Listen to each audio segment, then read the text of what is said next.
Hello, good evening, dear friends. It's a great honor to have all of you here once again.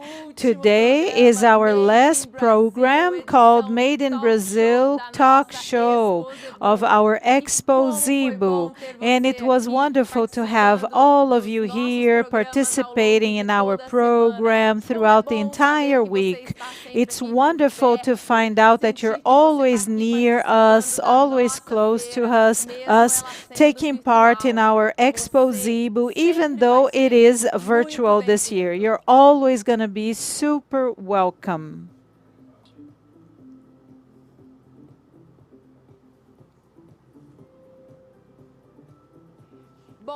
Well, so since we are going through a terrible pandemic, unfortunately, we were not able to receive you here with open arms, face to face, but we are there at your house, at your home.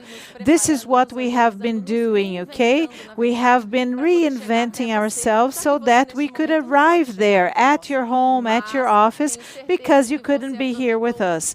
But I'm sure that you have enjoyed all of the topics that we discussed throughout the week, and today it's not going to be different because we have lots and lots of good people, many experts to talk to you about today's topics. Wait, you're not going to regret waiting for our program today. And so, as we are going through this pandemic, okay, we are all following up the guidelines created by the WHO, okay, and also the guidelines and the guidelines created by our local authorities, ensuring my safety and security, ensuring our friends' safety and security, and your own.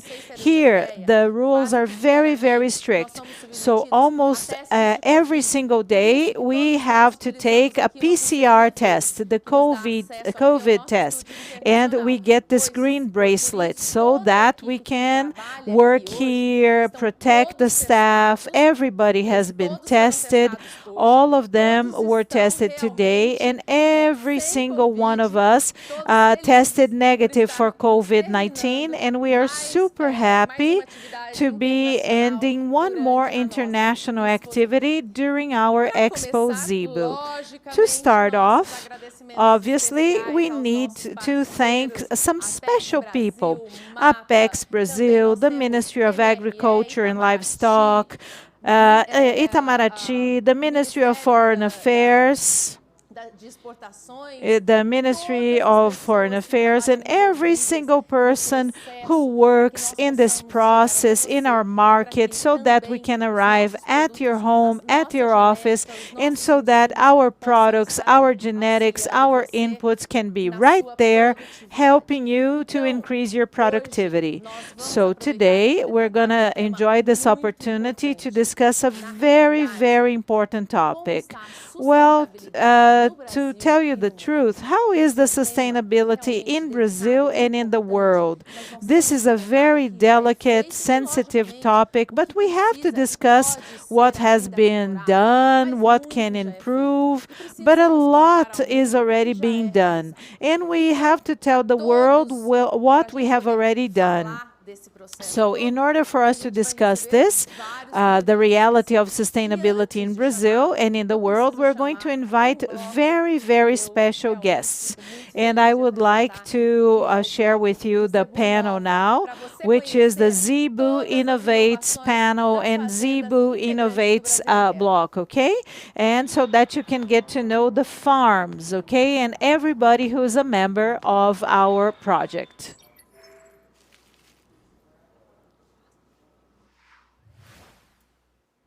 A pecuária regenerativa já é uma realidade dentro do sistema de produção da Agromaripá. Aqui nós estamos priorizando manejos de alta densidade, onde nós trabalhamos com 440 watts por hectare com pastejo de um dia e temos com isso uma visão holística do sistema de produção, onde nós estamos falando do animal, da planta e do solo. Com alta sustentabilidade, esse sistema proporciona captação de CO2 do solo pela matéria orgânica que nós estamos incorporando aqui pelos animais, na ordem de 16,7 toneladas entre esterco e urina. Falamos também de uma genética onde nós estamos mensurando esses animais dentro de grupos contemporâneos maiores e mais confiáveis, onde nós vamos tirar resultados importantes de animais melhoradores dentro desse sistema de produção a pasto. Além do mais, nós temos aqui uma produção de sistema de uma carne muito saudável, com teores de ômega 3 acima dos limites proporcionados de uma carne de commodity. Assim, nós estamos fazendo uma pecuária moderna e sustentável.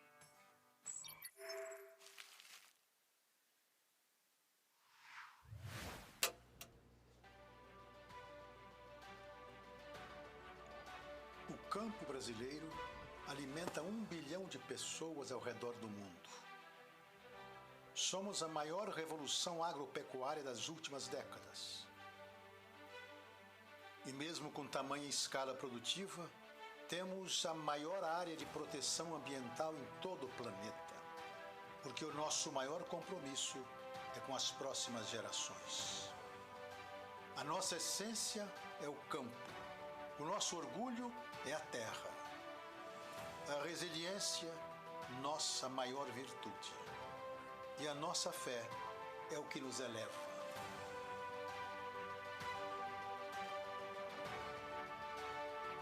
Naviraí, o zebu do Brasil. Porque o futuro já nasceu. O Brahman Braunas carrega em seu DNA a inovação. Por isso, investimos sempre em tecnologias que impulsionem o nosso rebanho. O Brahman Braunas é o primeiro rebanho da raça Brahman a contar com a DEP genômica no Brasil. Com a chancela da ANCP, os produtos AMRO são uma opção segura para o pecuarista que busca qualidade genética. Com esta ferramenta, é possível identificar geneticamente as características que os animais possuem, antes mesmo que se manifestem, conferindo maior precisão para a seleção. Com o uso da DEP genômica, o Brahman Braunas sai na frente mais uma vez, se tornando pioneiro no uso desta importante tecnologia. O futuro construímos hoje. Bem-vindos à nossa genética.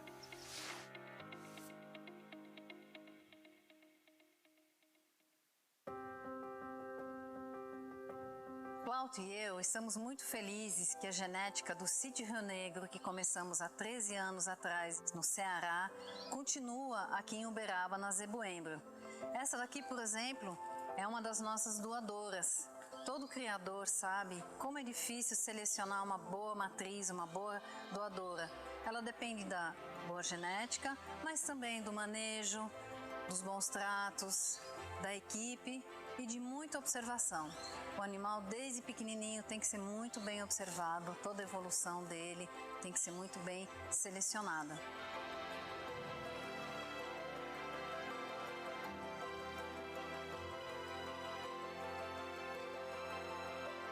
Venha conhecer a nossa seleção de animais do Sítio Rio Negro.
Wow, I'm always so glad to watch videos such as these. Wow, how wonderful. Zebu is fantastic.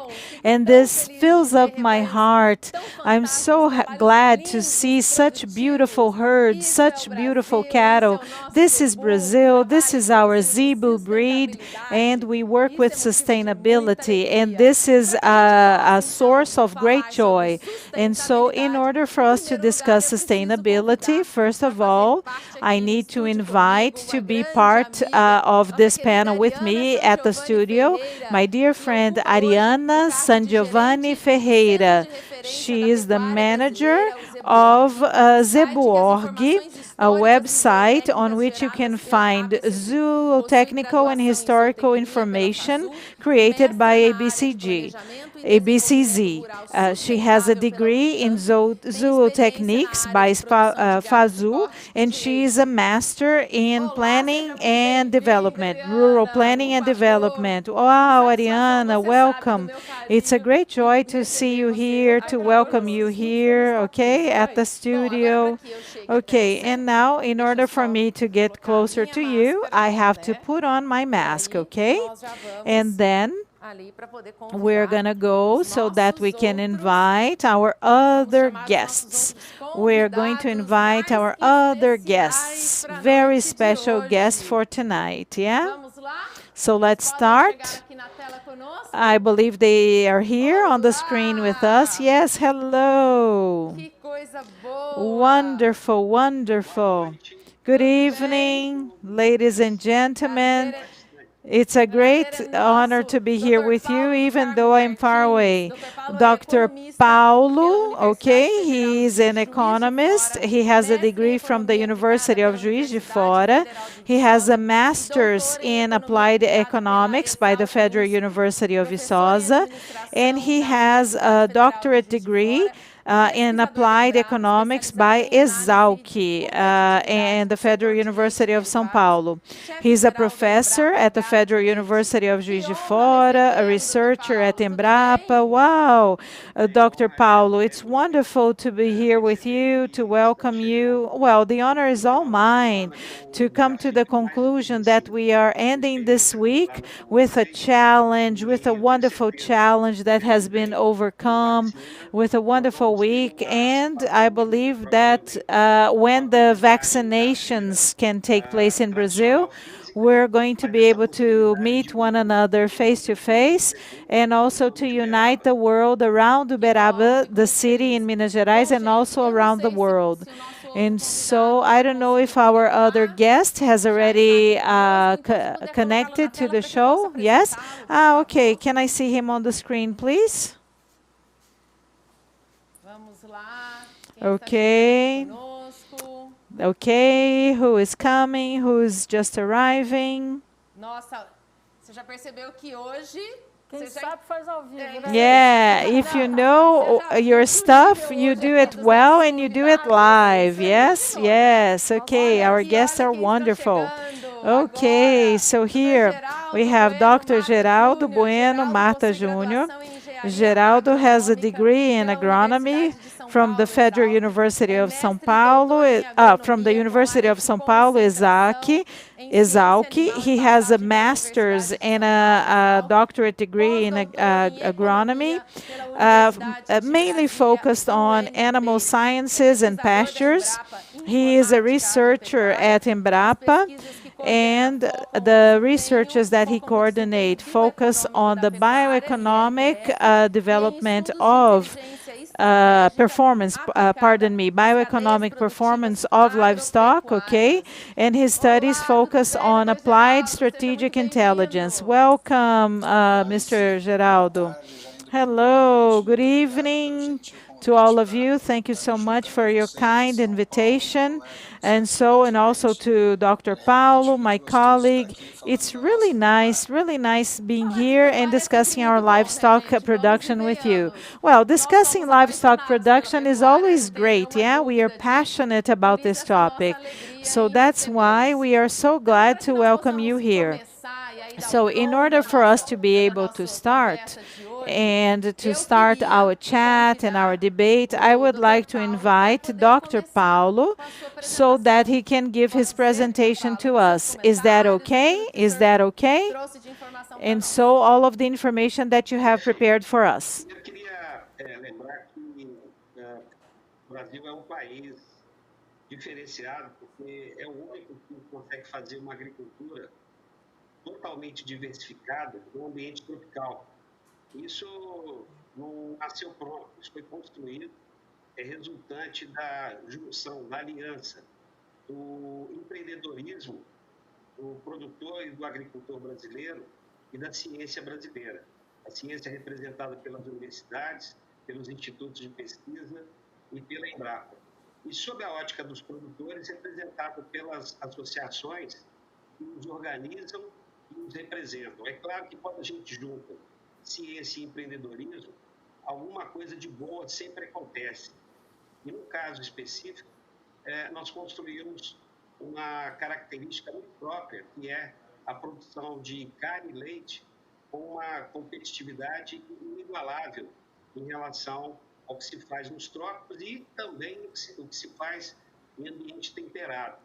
A gente percebe que boa parte do mundo ainda não conhece essas características e eu me refiro até a pessoas bem informadas. Eu não estou aqui citando pessoas mal intencionadas, mas pessoas bem informadas, bem intencionadas, ainda não têm um nível de informação suficiente e, em função disso, continuam reproduzindo a imagem de que não é possível fazer agricultura em ambiente tropical e, mais do que isso, o que é feito destruindo florestas in tropical areas.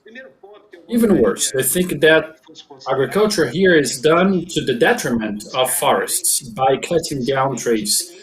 But we have to say that dairy and meat require investment, so there is no point in an investor to destroy his capital. The one who owns the capital preserves it in order to keep its production going, in order to keep its entrepreneurship, its capitalist profile.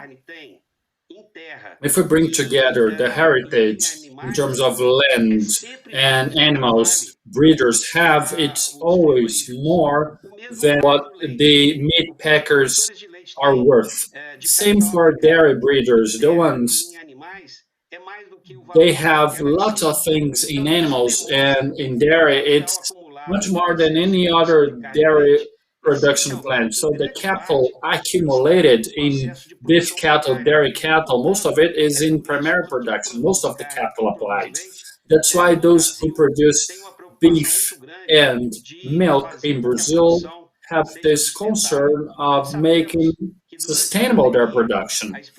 We know that during the pandemic, the word, the acronym ESG, that has to do with the environmental, social, economic issues, governance issues, was under the spotlight because the world financial market made decisions in order to give privilege to some kinds of investments.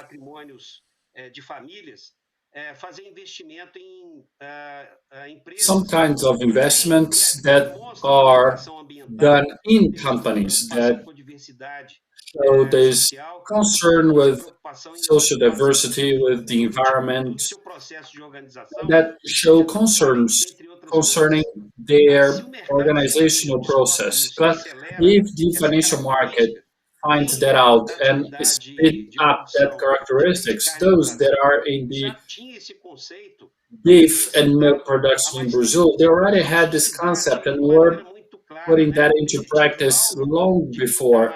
And it's very clear because the objective of those that are producing is sustainability. How do we look for sustainability?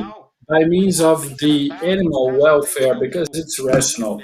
So dairy products, for example, the animal that has welfare has a better production rate. So it's objective. In addition to love and tenderness, it's fundamentally a rational attitude. So the concern with the residue is also crucial in this activity. Why? Because if you have no worries with the residue, you will wear off your capital, your heritage. And the concern with the clean source of energy in the rural activities in the Brazilian electricity production is crucial. So solar panels are great because we still have efficiencies in Brazil to surpass. This energy production for the rural activity is an issue. So dairy production, for example, without energy, without power, we can't really ensure the quality of the product that goes to the dairy shops. So this is an important issue. Here in Brazil, we've been having some things in addition to that. So there's this third system that becomes more and more common. And it is impressive, the number of producers, because this is an activity that has an expensive cost factor, the energy. So biosecurity, single health, these are characteristics that increases in Brazil. So the concern with traceability, zero waste, and the concern towards workers and communities, all of them are sources of concern. So as could stand for sustainability, security, but in Embrapa, our goal is to carry out research, to generate knowledge that will allow to have happy animals and people. So we are leaving behind that old view of producing and finding the consumer to have a consumer-centric approach. That's why our concern has been different. We have tools that have been implemented, put into practice. So the videos that were shown here are on farms that put into practice such tools for animal genetic improvement for plants too. So in Brazil, it takes off. Concerning the plants, Brazil has grown significantly, and we didn't stop there. The quality of our pasture has been increasing. They have been brought from Africa not long ago, and we've also been using genomics tools more and more so that us from Embrapa and ABCZ and the different associations, in the case of ABCGIL, Girolanda, the Association of Zebu Improvement, the association, well, all the entities together with Embrapa, alongside Embrapa, they have been able to put into the market more productive animals. And now, considering the biosecurity stakes, it has an important impact over the ecosystems, for example, the ozone layer and other environmental issues.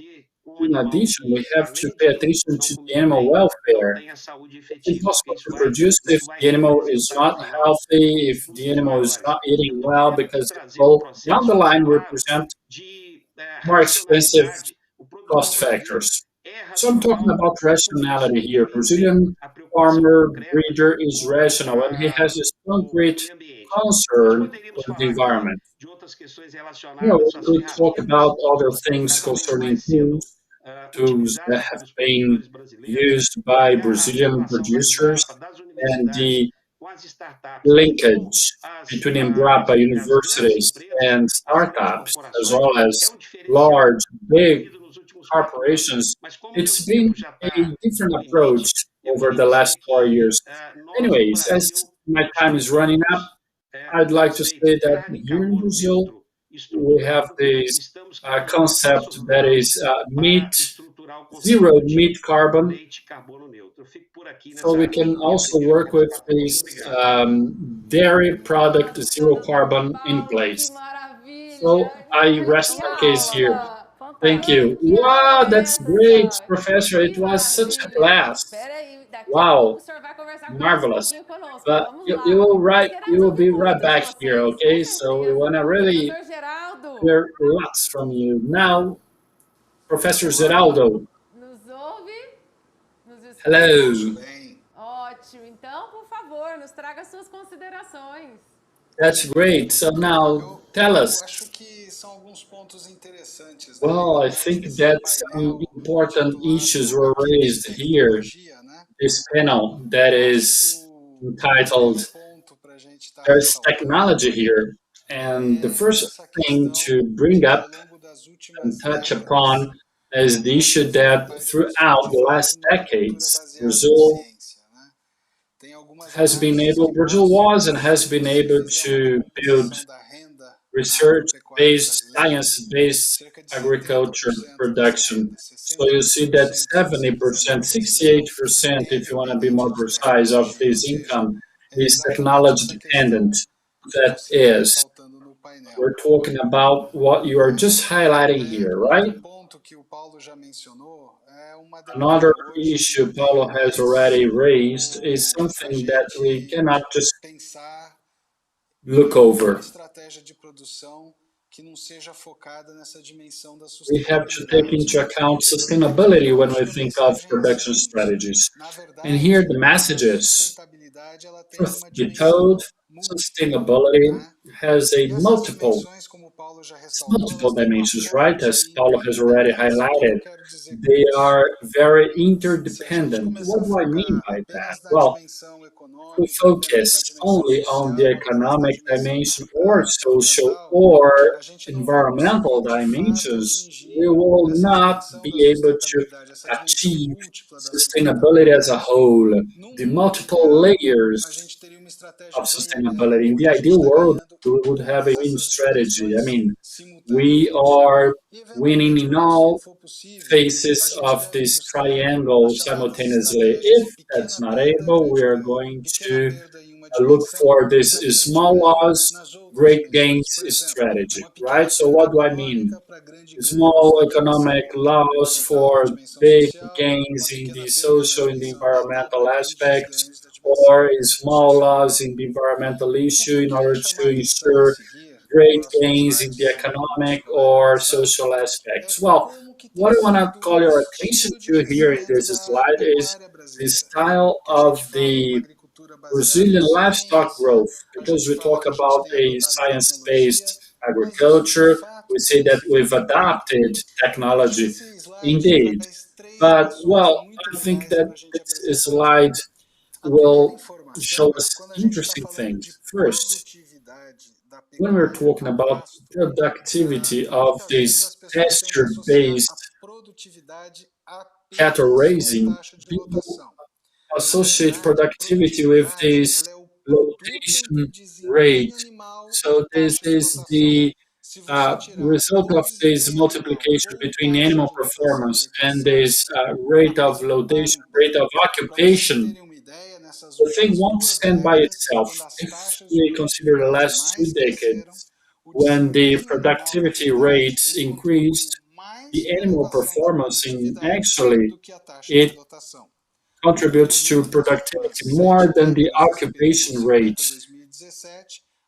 In the last 7 decades, this occupation rate corresponded to around 60%, animal performs around 40%. Right? So I also would like to call your attention to the fact that over the last 7 decades, when you look into what made beef cattle production increase in Brazil, well, 79% of the beef cattle growth in Brazil was due to sustainability gains. The area dedicated to pasture corresponds to only 21% in production. So with the gains in productivity, with the growing adoption of technology in livestock, we were able to occupy 600 million hectares. What does that mean? Occupying 600,000. 600 million. Well, if technology hadn't changed, Brazil would have to occupy twice as much land as it does today in order to produce the same thing. Well, and some people we see saying, well, livestock was so poor in Brazil, it had to grow somehow, someday. Oh, okay, livestock, cattle raising in Brazil was bad, but everything was bad. So if we consider that all crops in Brazil, all agricultural activities in Brazil, they had poor performance. So what happened in terms of transformation from 1950 to 2017? We see that the beef cattle increased its productivity 4.8 times. It's more than productivity in soybeans, in corn, or even in rice.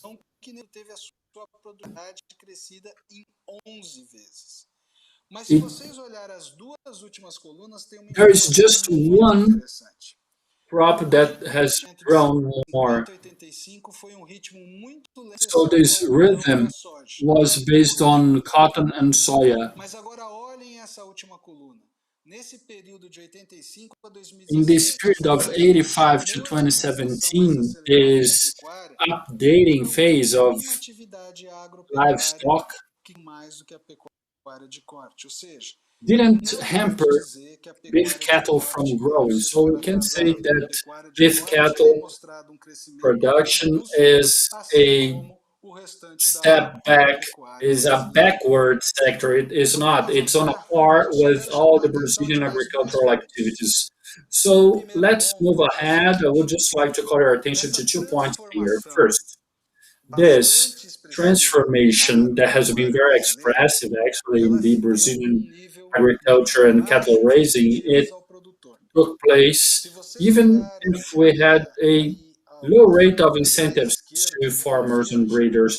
If you take a look at the green bar here on the left, you will see that on average from 95 to 2019, the level of incentives to the Brazilian farmer was 3% of the net income, of the gross income he receives. It's in Europe, it's over 25%, or in some countries, it may get as high as 60% of incentives complementing the income of the farmer. Here on the right, what you see is even if we worked at a bit higher level in the first decade of the 21st century, in the last years, over the last years, we've been on a decrease. So the levels of incentive in the Brazilian agriculture are decaying, are going down. So just 1.1% of the gross income of a farmer range. And it corroborates 2 points, as Paulo said. It fosters competitiveness. So the Brazilian agricultural sector is competitive as a result. Moreover, as the Brazilian producer is exposed to the market signals, he will only adopt technology when he perceives it as entailing a cost-benefit factor for him. So that's why we should show more technology to farmers to see if they can feel it as being less risky. It would be better for them. Well, now just about to wrap up, now I would like to show this behavior concerning the resources transfer in terms of incentive to beef cattle. Well, in terms of the world, Brazil is with 0.3%. And here on the right, when we see this historic evolution in the last period, we are getting close to zero. That means if it's bad to agriculture for livestock, it's even worse. Cattle raising in Brazil has to be even more competitive. So now just 2 ideas to conclude. First, I hope I showed, let's see next slide. First is, I hope to have shown, or at least that you believed me, that the expansion of Brazilian cattle raising had to do with gains in productivity. Productivity explained, accounted for 80% of the increase, and it made this effect save land. What I mean is, not as much land as it would be needed was used. In addition, there is a stock of technologies available. As producers, farmers, breeders are exposed to market signs, they will only adopt technologies, or as Paulo said, they are rational, right? So when they have relative prices favorable, then okay, they will adopt technology. But if they see, well, technology is not going to pay itself, they let it be, they let it go. So that's why we have these some programs that somehow emit positive signs so that producers, farmers can move ahead concerning technology adoption.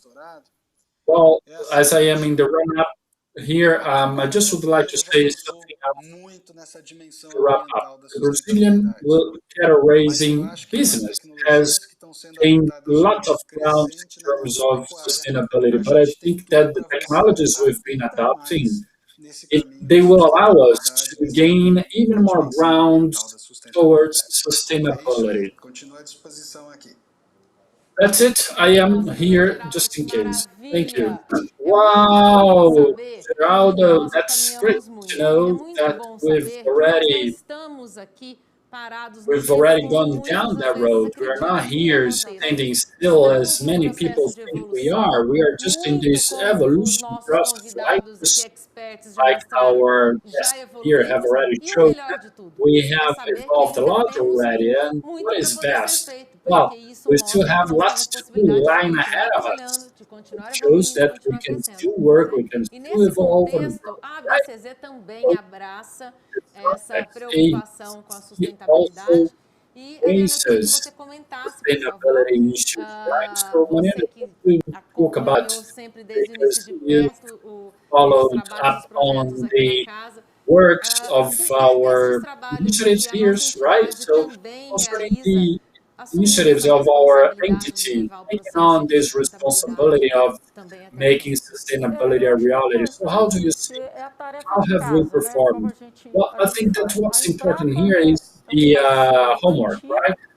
Embrapa is an old partner to ABCZ, and we have partners from both private and public sectors, so it's very good to work with research centers, with universities, with researchers. So we've had projects over the last decades doing our homework, thinking of productivity, thinking of decreasing this time the head of cattle stays on pasture.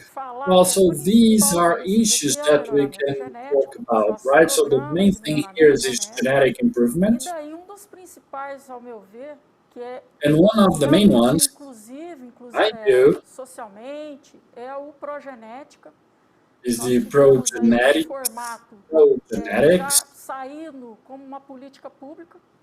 So it is coming out as a public policy for the small and mid-sized farmers, so we can talk about sustainable development without taking into account small farmer, mid-sized farmers. So we have 5 million farmers in Brazil that most of them are small, right? So ABCC, our association, takes high-quality genetics to such farmers so that they can have access to this genetic information.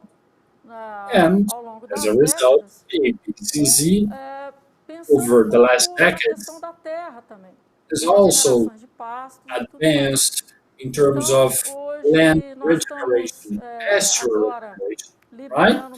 So now we are launching one more project, which is the ICLFS, Integrated Crop Livestock Forest Systems. And we have this on our agenda because we have to do this homework. We have to do such homework, and our partners and our associates have to take that into account. So this project was launched, right? Yes, it was launched during Explosivo, and yes, and I should tell you, because I was extremely happy because it was launched on Sunday. On Monday, we talked about pasture recovery, and then we talked about this project Integra Zebu, integrate zebus, right? And I was talking about that here with my guests. I said, well, now the project is going to get started in the Minas Gerais state, and I told him, well, João, look out, it will go to the Minas state, but it will very soon reach the world. On the same day, our agriculture attaché in Peru called us here and said, well, Peru has an interest in applying Integra Zebu here too. Yes, indeed, because they are so well structured and thought out projects that they are launched as public policies. They could be put into practice in your state, in your municipality, in your country, right? And I will talk to Professor Paulo because we have ABCZ Youth. There are other projects for sustainable development, show entrepreneurship, show heritage issues, family issues, compliance in ABCZ. It's also very important for recognizing these productive chains so that we can have this beef cattle productive chain. And there are also programs for women. And once again, congratulations, because you were awarded merit from ABCZ. We need that, so I would like to reinforce our admiration and acknowledgement for your work. All right, so now to wrap it up, it's very interesting what Paulo and Geraldo talked about. I mean, the approach is multidisciplinary. Sustainability is not a tripod only, right? It's not only something that communication of three elements. We have to work, strive for the better. We have to have dialogue. We have to be open to innovation, new technologies. The farmer has to consider it viable, feasible to him, financially speaking. So that's the tone we would like to have at the end of this conversation. As an organization, we have homework with adolescents, youth, kids, so farmers, partners. So ABCZ is a large extension organization, extension in terms of taking to the farmers technologies coming from labs. All right, so I'll give you the right of starting off by making any question to our guests before we open up to other questions. Professor Paulo, I'm very glad to meet you, to have this talk. I've learned a lot from you, and Geraldo too, because you are authors of the papers I've read in the academia. So, Professor Paulo, please talk a little bit more, because Embrapa had this idea, Ideas for Milk, this project. It opened doors internationally. So, could you talk about that, Ideas for Milk, how it happened, how this relation with Embrapa took place? Well, it started out from a concern we had in Embrapa of bringing together in a very clear manner, right?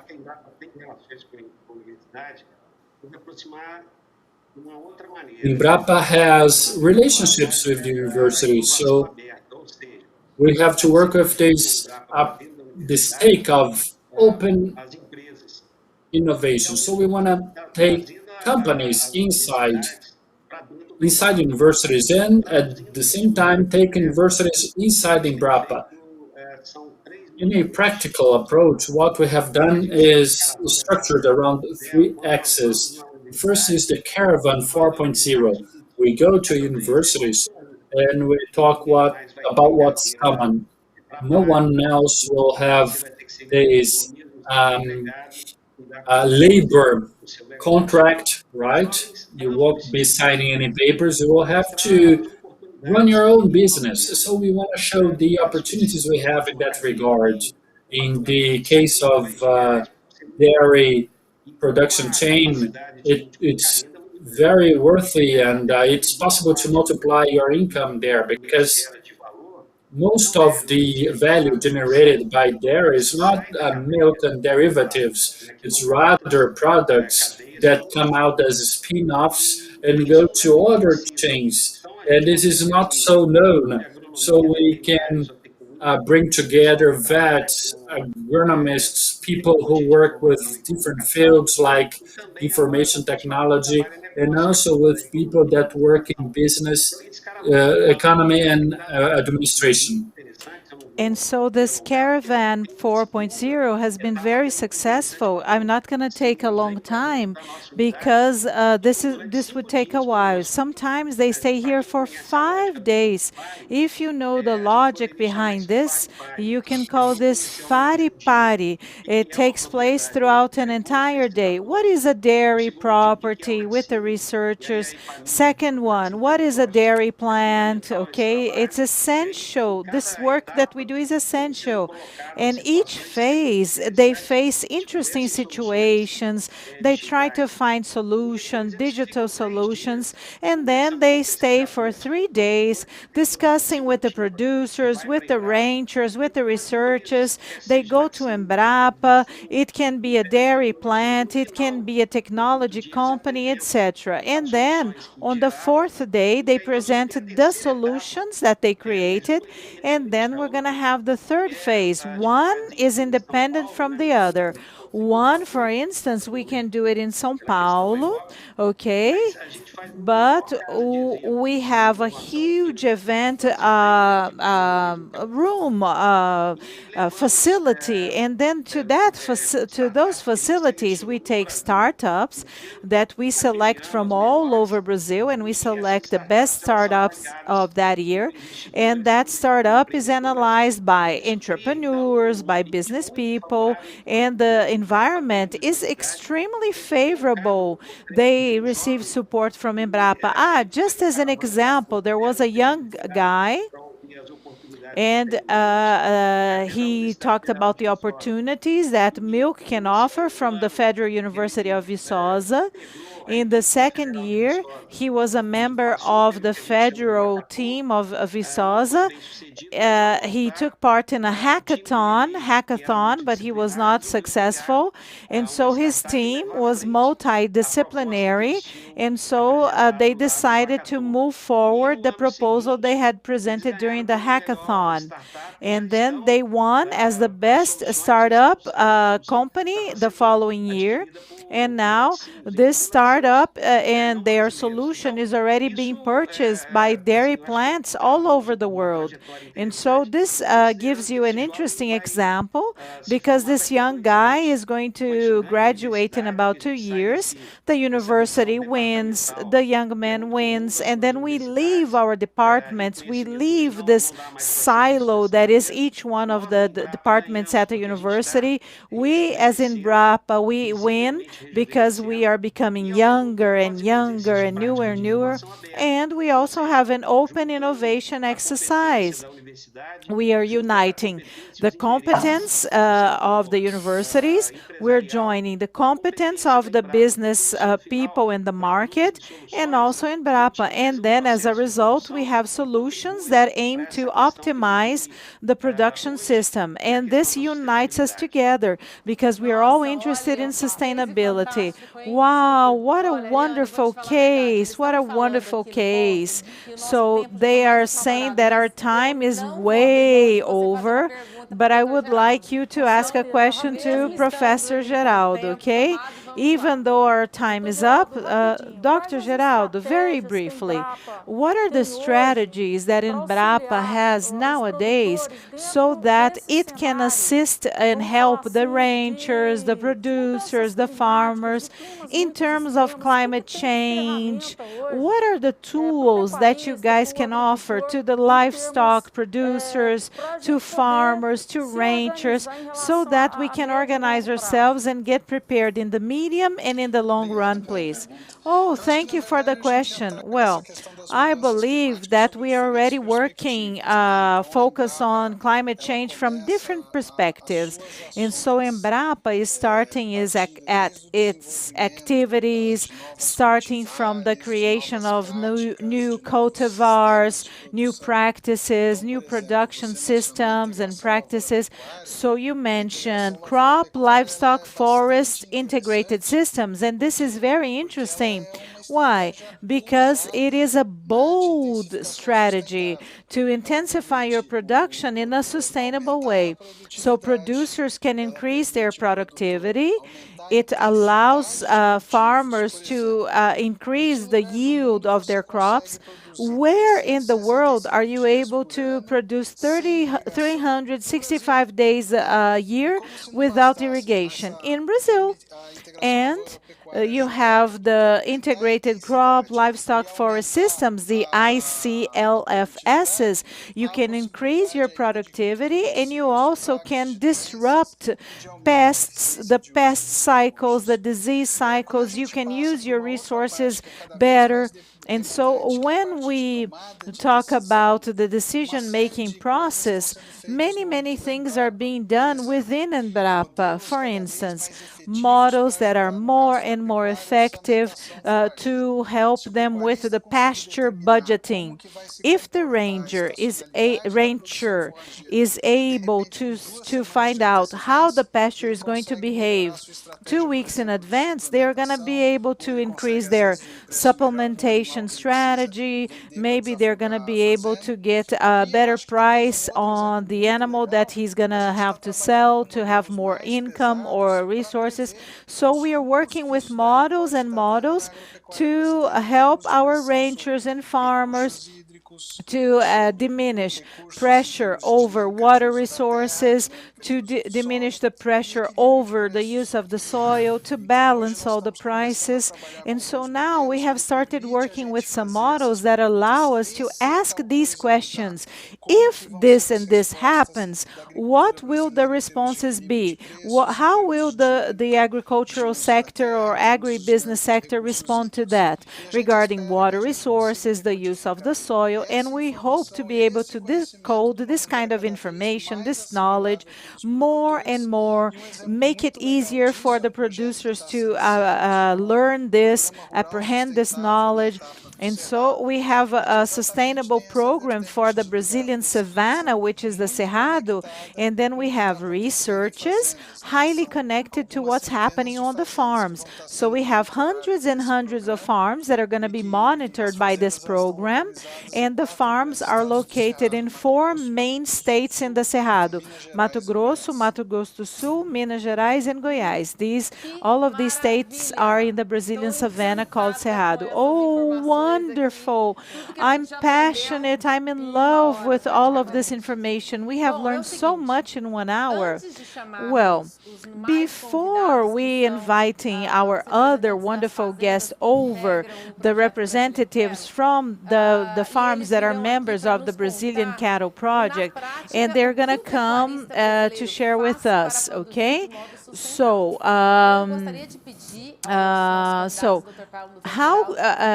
what has the Brazilian farmer been doing to produce in a sustainable way? Professor Paulo, please stay here a little bit more. We're going to have now the Zebu Innovates panel, okay? And we're going to see this. So, Professor Geraldo and Paulo, and then we're going to come back with these guests, and then to wrap up, we're going to have some other questions because we want to take advantage of your presence here and learn a lot, okay? Dr. Paulo, Dr.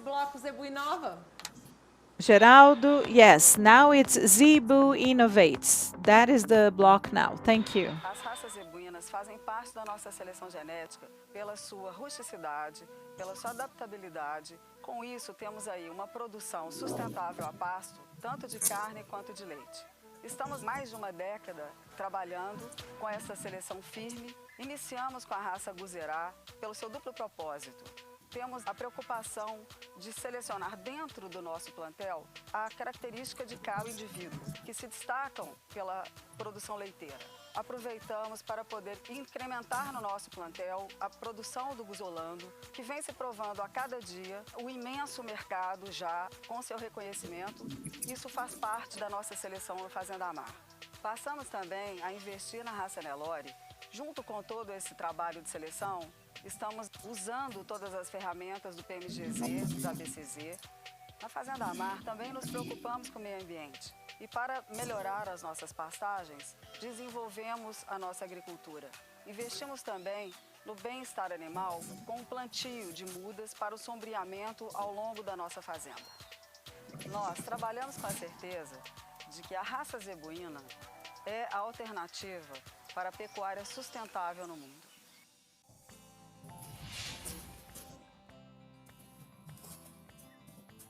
A Fazenda Quilombo, buscando inovação genética, traz ao mercado o touro Mandarim Fiviuad, filho do provado Jogral de Brasília, recém-provado pelo PNMGL Embrapa ABC Gil, o número 2 do ranking para PTA Leite, e a mãe é simplesmente uma das principais irmãs completas do número 1 do provadíssimo Gengis Khan de Brasília. Isso significa uma inovação genética, buscando novas gerações, ganhos extraordinários. Realmente, quando um touro já sai provado, a gente já tem um touro jovem já para oferecer ao mercado. O Mandarim, que é um reprodutor que alia conformação funcional, uma genealogia de muito destaque e precocidade sexual. Já produziu sêmen convencional e sêmen sexado também, disponível ao mercado. Essa é a inovação genética da Fazenda Quilombo.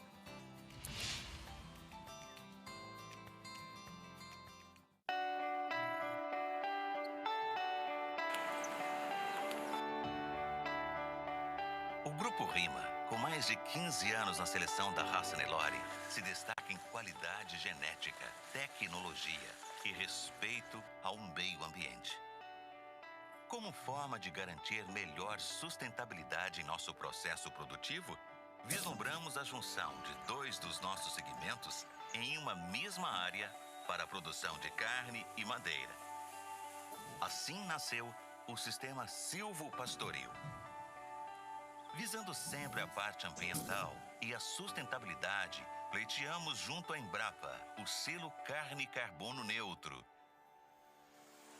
Criar e selecionar Nelore com tecnologia, sustentabilidade e valores. Este é o nosso lema. Rima. Há 85 anos, a família Castilho vem trabalhando com muito amor e dedicação na criação da raça Cindy, de modo a comprovar suas verdadeiras aptidões e qualidades da raça. Uma de nossas inovações foi a realização de provas de ganho de peso na Fazenda Tabaju, avaliando os bezerros filhos de nossos grandes reprodutores em características como conversão alimentar, eficiência alimentar, consumo alimentar residual e ganho de peso, oferecendo assim para o mercado animais de excelência. Intensificamos a realização de abates técnicos de animais Cindy puro com rendimento de 58,5%, animais Cindy com Nelore com 58%, e animais meio-sangue Cindy com Cenepol, com rendimento de 50,5%, oferecendo assim ao mercado dados e animais de excelência.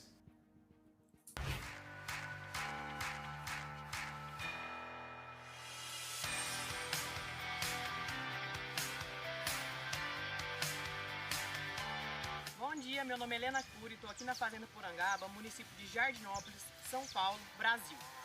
Aqui temos a criação de Cindy, uma raça 100% zebuína que está se destacando por suas qualidades produtivas. Todas as provas que submetemos a essa raça, a gente tem ótimos resultados, sempre nos surpreendemos, como provas de ganho de peso, confinado paradas e a pasto, eficiência alimentar em pastagens de má qualidade e também ótimas produções de leite a pasto, um leite natural e muito sustentável. A raça é incrivelmente mansa e tem ótimos resultados em todos os tipos de cruzamento. Estamos de porteiras abertas para recebê-los aqui na Fazenda Porangaba. Será um prazer mostrar a raça para todos vocês. Muito obrigado. Até mais.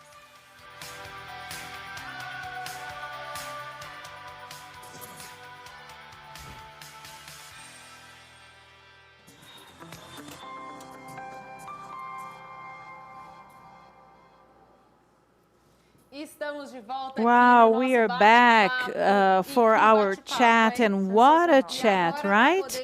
And now, so that we can receive all of our guests, welcome all of our guests, we're going to invite all of the representatives from the farms that are members of the Brazilian cattle. Can we see all of our guests here on the screen? Yes. Hi, guys. Hello. So here you are. Okay. So let me greet all of you, okay? From Agropecuária Maripá, we have Luiz Otávio Pereira de Lima. Good evening. Agropecuária Naviraí, Mr. Cláudio Sabino Carvalho Filho. Good evening. From Fazenda Amar Farm, Ana Cláudia Mendes Souza. From the Fazenda Brahman Braunas, Marecha Guimarães. Good evening, Marecha. Quilombo Farm. I believe she got disconnected. So Rima Agropecuária or Rima Agri Livestock, Cláudio Signorelli, and Cindy Porangaba, Helena Cury. Hi, Helena, good evening. So let's start by Mr. Luiz Otávio. And now, here is Tatiane from the Quilombo Farm, Tatiane Tetzner. Hi, Tati, good evening. So please, I would like to ask all of you, please, for all of you to tell us in practice, what do the ranchers in Brazil do in order to produce in a sustainable way? So please share your practices with us. What have you been doing to produce in a sustainable way? Yes, so please, Mr. Luiz Otávio, the floor is yours. Good evening, Issy. Good evening to all. It's a great pleasure to be here speaking with all of you on behalf of Maripá. And I believe that I'm going to commit an injustice. I'm going to speak in 3 minutes about such an important topic, because sustainability is very, very important for Maripá, for all of us. Well, one of the farms of Maripá is in the Amazon biome, and we have lots of evidence. We are we are well known abroad, and we dedicate ourselves to offering sustainability. Sustainability has become a household term because all of the concrete results should be measured to verify if it's really being implemented. So it would be an energy recycling, something like that, and also the use of natural resources. So what have we been doing in order for this to be happening? At Maripá, we have a differential because we have a commercial herd and a zebu herd. All of the advances that we have been able to achieve in terms of our genetic assets, it can be summarized, and they deliver more high-quality beef and in a smaller area, in a smaller farm. And this is positive in order for us to promote sustainability. And so this is for our commercial and trading herd. And so in order to fatten our cattle, we insert these concepts to have an integrated system and great pastures. So 55.3% of our herd stays on the pastures all year round. And so this is the main system, the main production system that we have, and how we use the pasture so that we can place these animals to make them feel calm and to use the natural resources appropriately. Our main concern is what Professor Paulo mentioned, the soil. We worry about the soil. The soil is very important for us for this reason, because we carry out a recovery kind of livestock production, okay? Average productivity per area, and Professor Paulo mentioned this, and what we are delivering for this soil effectively, we are delivering more organic matter. The animals themselves, they do that, and by having more organic matter in the soil, we reestablish the natural phosphorus, and we have potassium, we have all of the nutrients, and all of this increases and transforms the organic matter into humus. So 1% of the organic matter in the soil is going to represent an uptake of 99 tons of carbon per hectare. And so this is a positive concept in terms of the sustainability of this farm. And by increasing the humus in this environment, we also increase the amount of biomass. And so from the Mexican University, they always say that in favorable environments that filled with water, water is not a problem. We have a sequestration of 35 to 80 tons of cotton.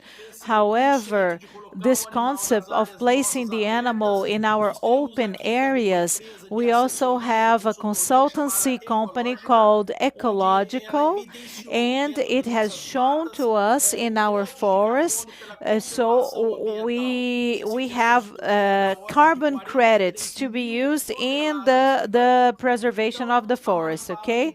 So Maripá has been using this concept, placing our animals on the pastures all year round, focused on sustainability, focusing on what Dr. Paulo mentioned.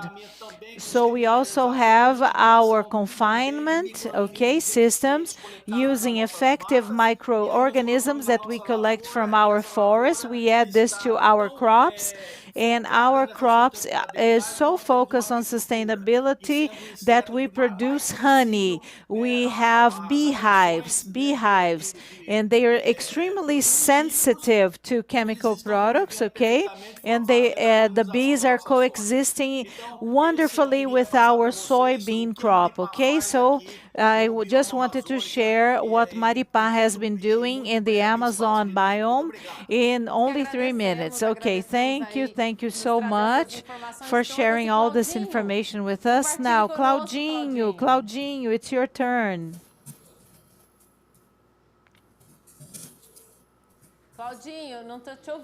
Cláudio, we cannot hear you. I believe your microphone is off. Oh, okay. Now it's okay. Now we can hear you. Yes. There's something in my cell phone that if it's on the horizontal position, it doesn't work very well. Yes, we can hear it. I lost the presentations a little bit because I had an electricity problem. Well, sustainability in Brazil, at least here, we already disseminate and discuss this topic a lot, but the most important is to share this, disseminate this information to people who are abroad, and our Minister of the Environment has been doing this very well. But what happened? Can you hear me? Can you hear me? Hello, can you hear me? Yes, we can hear you. I believe that what happened in the Brazilian livestock production is that proverb is that I believe God is Brazilian, that Brazilian saying, I believe it's true.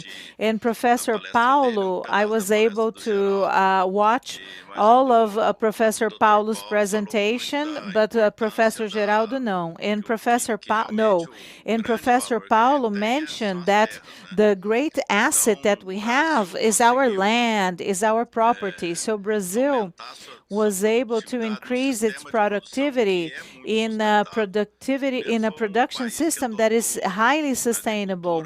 So we are a country that almost 90% of agricultural production, what we have used is direct crops, direct planting, and we were able to do the integration between the crop, the livestock, and the forest. And so these systems, as Luiz Otávio mentioned, we have the recovery livestock,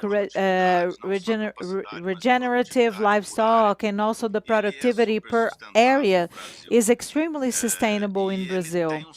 And it has a surplus of carbon sequestration that is very interesting. And I don't see this anywhere else in the world. I believe that the most positive livestock production in terms of carbon sequestration is the Brazilian livestock production, because essentially it is carried out on pastures. And what we have been seeing, as Professor Paulo and Professor Geraldo mentioned, when we intensify this, everybody is finding a way of improving things. You can see the dairy producers, they are using a lot, the sub-layer. They are using organic matter to the manure to recover the soil, okay? And Luiz Otávio mentioned that, and here at Naviraí we also do that. We use rock powder, we use essential nutrients, using the organic matter from the confined animals. So we are all creating our energy matrices here, using gas, okay? So I believe that Brazil is moving forward, is improving, and I believe Brazil is the country that is evolving the fastest towards sustainable livestock production in the world, okay? So I believe this. At my farm, for instance, at Navaraí, we produce about 40 stone per hectare, okay? And all of this promotes sustainability, not only at Naviraí, but the Brazilian model that was created is very sustainable. The agribusiness sector in Brazil has been working a lot towards promoting sustainability. I hope to have contributed somehow. It's difficult for me to speak with so many masters and experts. I hope that I have contributed. Yes, sure. Thank you, Cláudio. Ana Cláudia from Amar Farm. Ana Cláudia, please share your experience with us, okay? Good evening, ladies and gentlemen. Good evening, Ariana, Isi. Hello. Well, my area is a smaller area. I don't have a small farm, and I'm closer to the urban area or to a city. So sustainability has this kind of perspective that I have seen throughout my years on large farms, medium-sized farms, and now we have the responsibility of conducting my project in a small property near a city, and this is also sustainability, okay? Why do I say that? I must have a pressure when I talk about how many head I have per hectare, okay? The stress, my herd is in a small place, my Guzerá cattle, my Nelore cattle, and I can also contribute by developing my Guzerá dairy aptitude by carrying out sustainability or doing sustainable practices. And so we have fires, we have landfills, we have trash spread out. And so I have a mature perspective. It's important to have a transition to these areas so that they can become urban. Okay, so I had to reduce a little bit the number of head I had, some management, and I had to adjust myself so that I could offer sustainability on my project, that my land was analyzed and managed with care, so that I wouldn't impact the number of stones that I would produce or the dairy products. Nelore cattle, they have more energy, they need more area to use the pasture, and I believe that my sustainability is a little different, but we're talking about soil enrichment, we are controlling our trash, we are worried about the population, the neighboring population that sometimes gets scared because of the animal, but they see, my milk comes from this farm. It's a way of adding value, facilitating their access, okay? And so we have so many things to say, and my experience is being very challenging for me. And that I can share with you that it's not easy. It's not easy, but it makes all the difference in the world when, well, considering the time that I have been working with this, my experience, it's almost 13 years.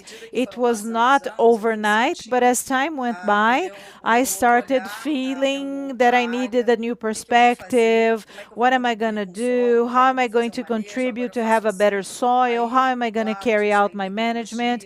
And so we have technologies, of course. You have already mentioned that as an example. So whether you want it or not, the Brazilians' capacity to produce with wisdom, with care, transforms us into the greatest or the most competent, so that we can supply the world, and also to challenge ourselves, show the technologies that we can use, and all the success we can achieve with the work we have been doing throughout these years, with all of the guests speaking, the presentations, sharing their figures and numbers. And I look at those numbers and say, oh my gosh, this is the foundation that we have. This is the basis that we have to understand what should we do, how can we do this. And so I have been following up all of you, and I always try to find these studies, these papers, these figures, so that I can work in a different way. And of course, we're going to expand this. We're going to have a larger property, and I'm always learning more and more, following up the programs, reading more. So my innovation was seeing that a smaller property, or for a smaller property, I would need to intensify my concern and my work to avoid fires.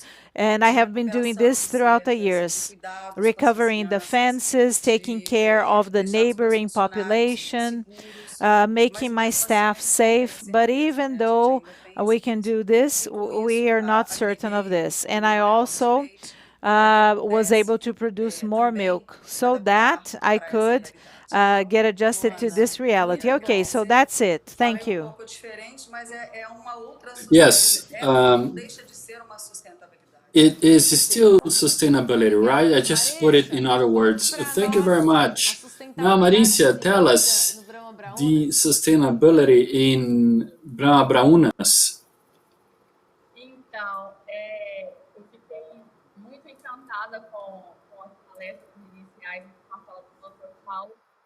Well, I was marveled by the Professor Paulo's address, and Alberto, our leader in the Braunas farm, he has always said that we have to take care of the farm, right? So this is in accordance with sustainability. So when we have these three main pillars with which we work, first is pasture management. So we take care of the soil, of the land, ground, and we do it intensively. As Ana Claudia, we're also a small-sized farm, so we cannot waste resources. Another issue we hold dear is the care with water resources. So we don't let animals get close to water springs.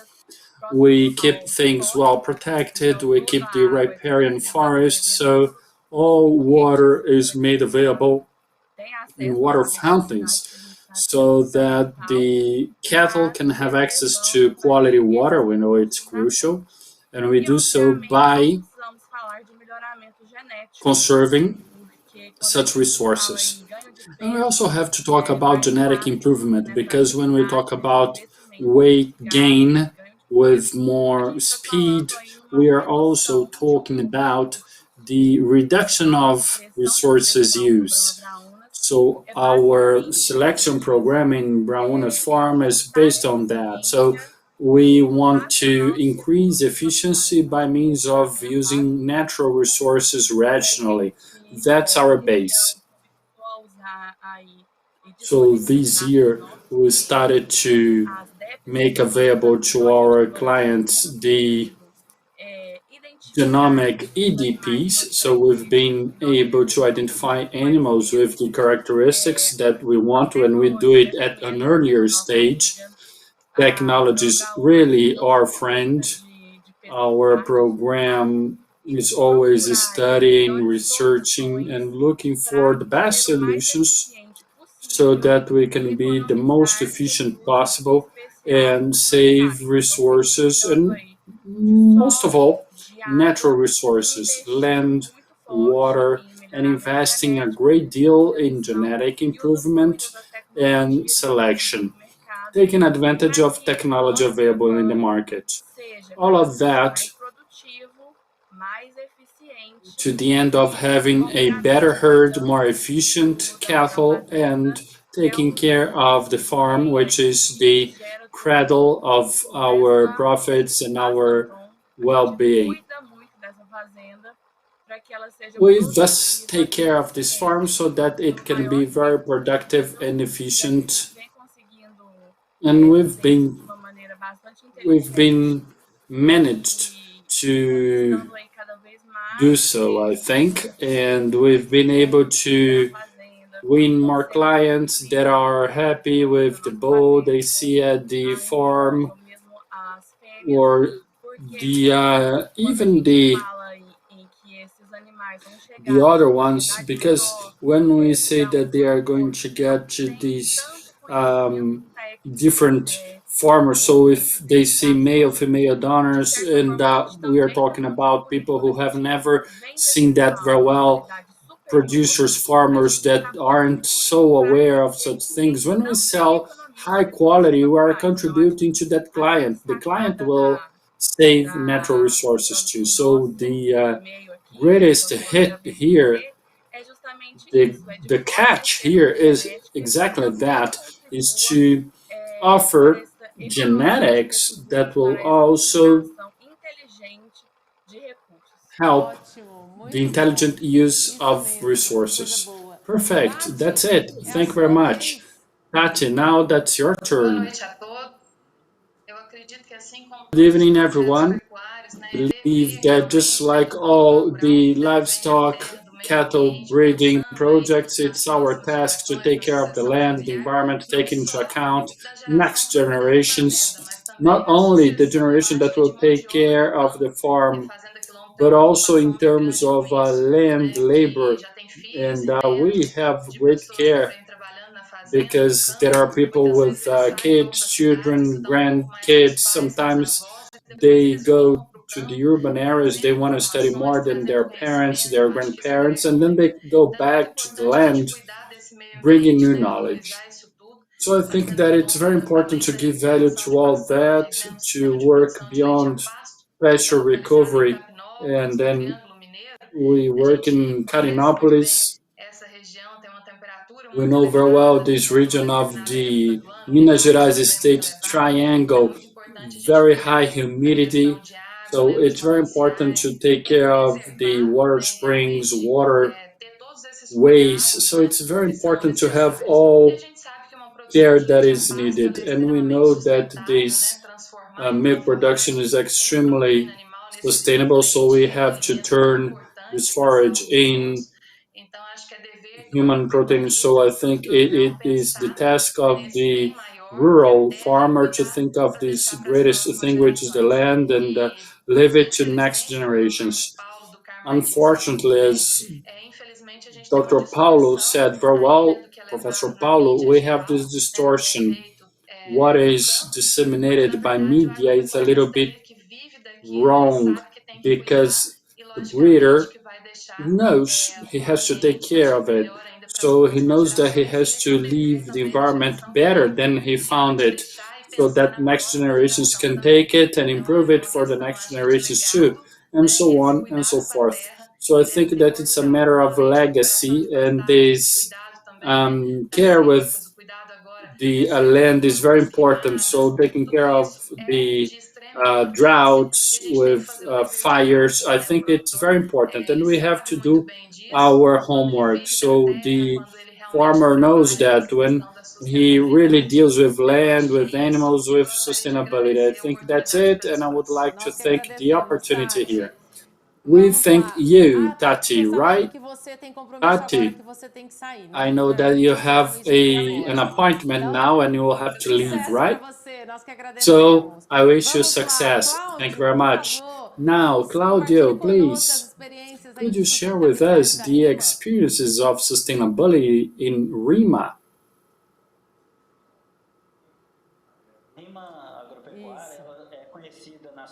RIMA Agropecuária is known nationwide as the selector of Nelore breeds, over 15 years doing that. But in RIMA, we have another branch that deals with forest, which is planting eucalyptus for industrial use.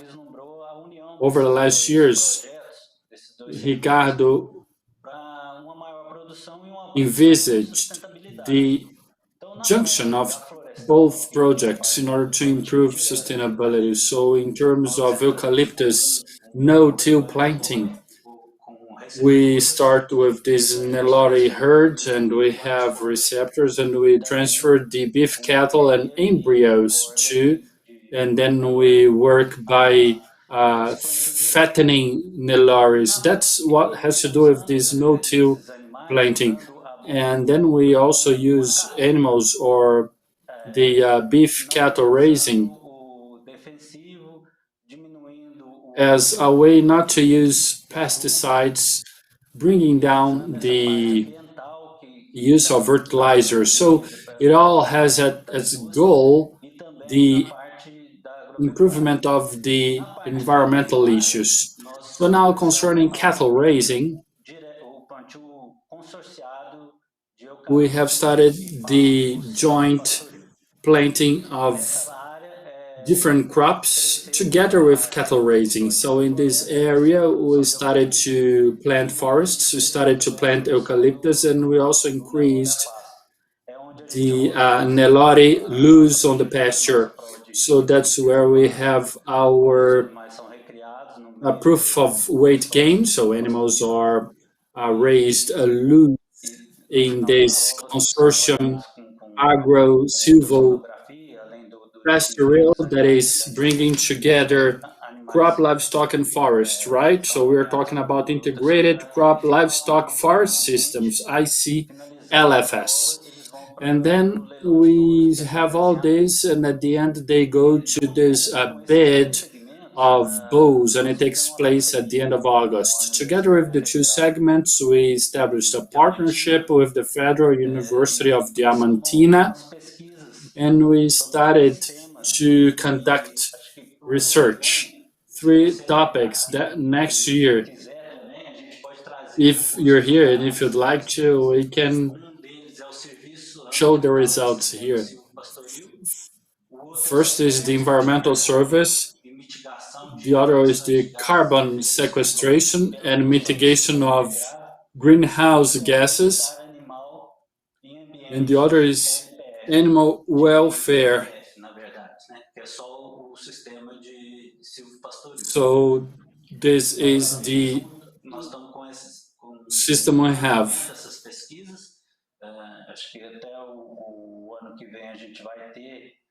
So until the end of the year, we are going to have this. So we are working in such conditions. So up until next year, we are going to have the results together with Embrapa here in Sete Lagoas City. Sete Lagoas. So we are pledging to have this label that talks about a system where we have animals created loose in this forest livestock system.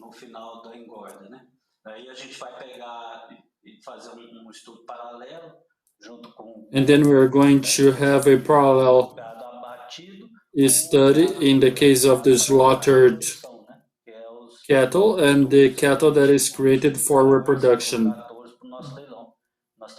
The calves that will become male adults. So we want to have such label, zero carbon, in all our production lines.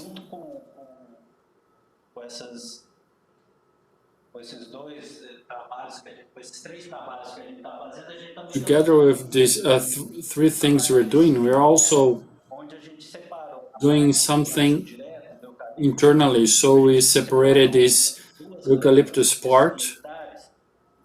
So we have 2 areas of 100 hectares. So in the one we are using fertilizers.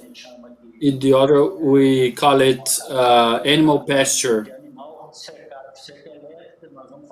Animal grass, as we call it. We have grass, and then we have the electrified fences, wired fences, and then we use the animal instead of fertilizers. Thank you very much, Claudio. Your work is great. It is internal, but we also work in another issue. That's the zero carbon label. And I think that to sum up this topic, sustainability equals efficiency. The more efficient we are in a farm, the more sustainable our production will be. Without a shadow of a doubt, right? So we would like to see the results afterwards, right?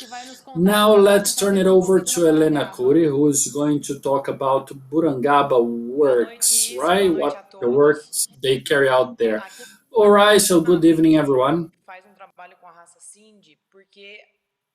Here we work with the breed Cindy because we envisage this breed as a very sustainable option for the Brazilian livestock.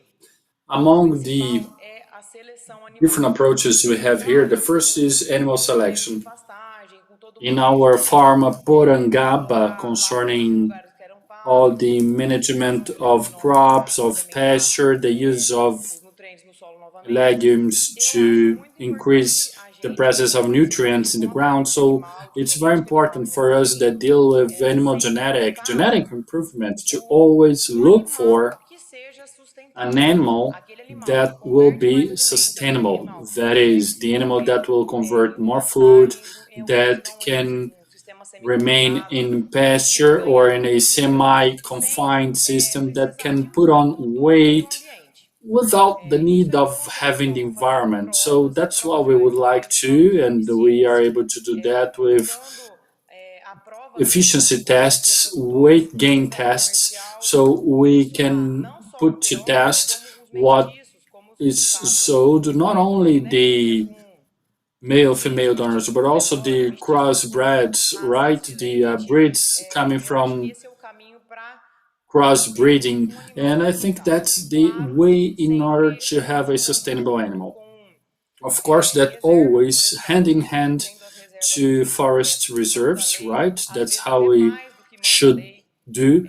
abide by the law in that regard. So this crop livestock forest system, I think that the results we've had are incredible. And being able to bring together animal production and good practices, as well as improvement in itself, we will be able to turn sustainable cattle raising and forest conservation. Well, I think that the demand for food tends to increase and we cannot stop producing, right? So the tendency will be less space for more demand. And how can we meet the demand? Well, exactly by increasing animal productivity, by increasing animal performance, and by increasing the conversion of animals in order to have a better stocking rate and have a kind of work that will bring together genetic improvement, animal welfare, and well taken care of farms, because farms should always comply with regulations concerning conservation, concerning forests, concerning stocking rate, and concerning reforestation.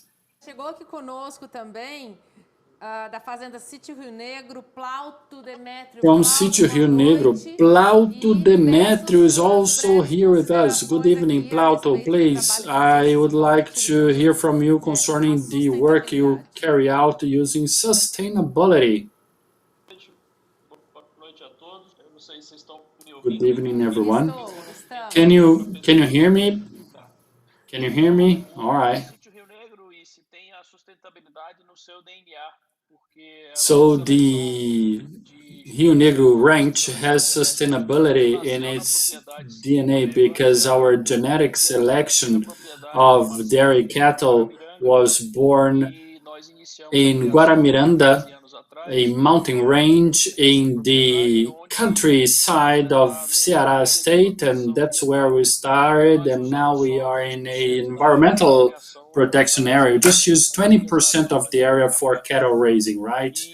Because most of the area was dedicated to coffee crops. So we work with bringing together all activities in a set of sustainable activities. So we had some different categories. So we used leachate, and people didn't understand how we used our fertilizers with bioorganic issues. And some years ago in Uberaba, we started to use Sítio Rio Negro, and then we are in a farm that has a certification ISO 14001, and it is a source of pride and joy to keep this certification. Without the purpose, it is fit, right? So waste selection, waste sortage, waste collection, leachate in the pasture, recycled garbage. All the collaborators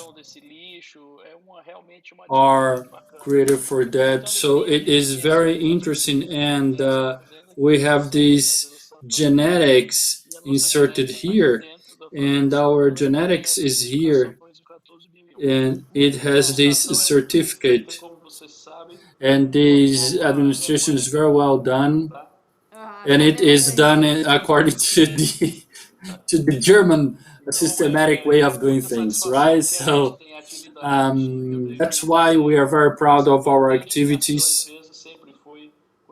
So we have always had this focus on sustainability, and we are very happy for that. Yes, we are happy too.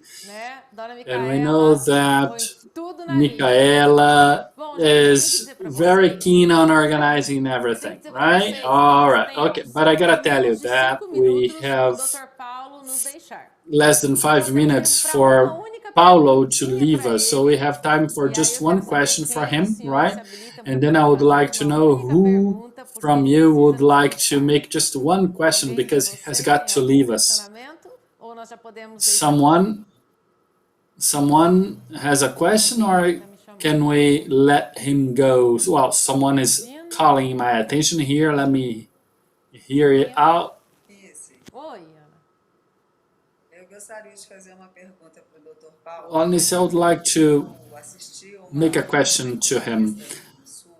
I watched an interview where he provided lots of information. You were professor with a Brazilian woman in Belgium, if I'm not mistaken. And that interview was so informative. Of course, that we can't compare Europe with Brazil, but we see our capacity in dairy production, and then I think, well, without a doubt, we have to add value to dairy production chain so that we can have an increased value, of course. But I would like to ask that dairy sustainability is linked to what, in your opinion? What aspect is crucial for dairy sustainability? I know, I mean, there are several factors and many takes on the same question, many nuances, many hues and shades of meaning here, but we should delve deeper. But that's why I would like to have your take on that, Professor. I also liked that talk we had, and well, I think that we will have to have other dialogues, because in your talk here anyways, I could pinpoint several assertions that refer back to sustainable practices. Back in time in Brazil, people produced and sold what they could. Nowadays, we see who consumes, and based on that, based on how they consume, we produce. And it has to do with sustainability. And another thing that I see you have is that you are not sure of things. The moment we live is not to be sure of things, is to be doubtful, to question, to call into question things, right? So sustainability. So value added, I think that in dairy's supply chain, it's an issue. And this is very complicated, because when the industry notices that better, it will coordinate different supply chains. But the dairy supply chain or dairy production chain, we haven't advanced in that regard. When I see the beef cattle productive chain, it is more developed, but in the dairy production chain, it's not advanced yet. On the other hand, when we noticed that it could happen in the dairy chain, it will be very difficult for the ones that won't be aware for this transformation. If we start with the consumer, I will take the ones that live in Florianopolis. For me, Florianopolis citizens are the ones that are making lots of demands.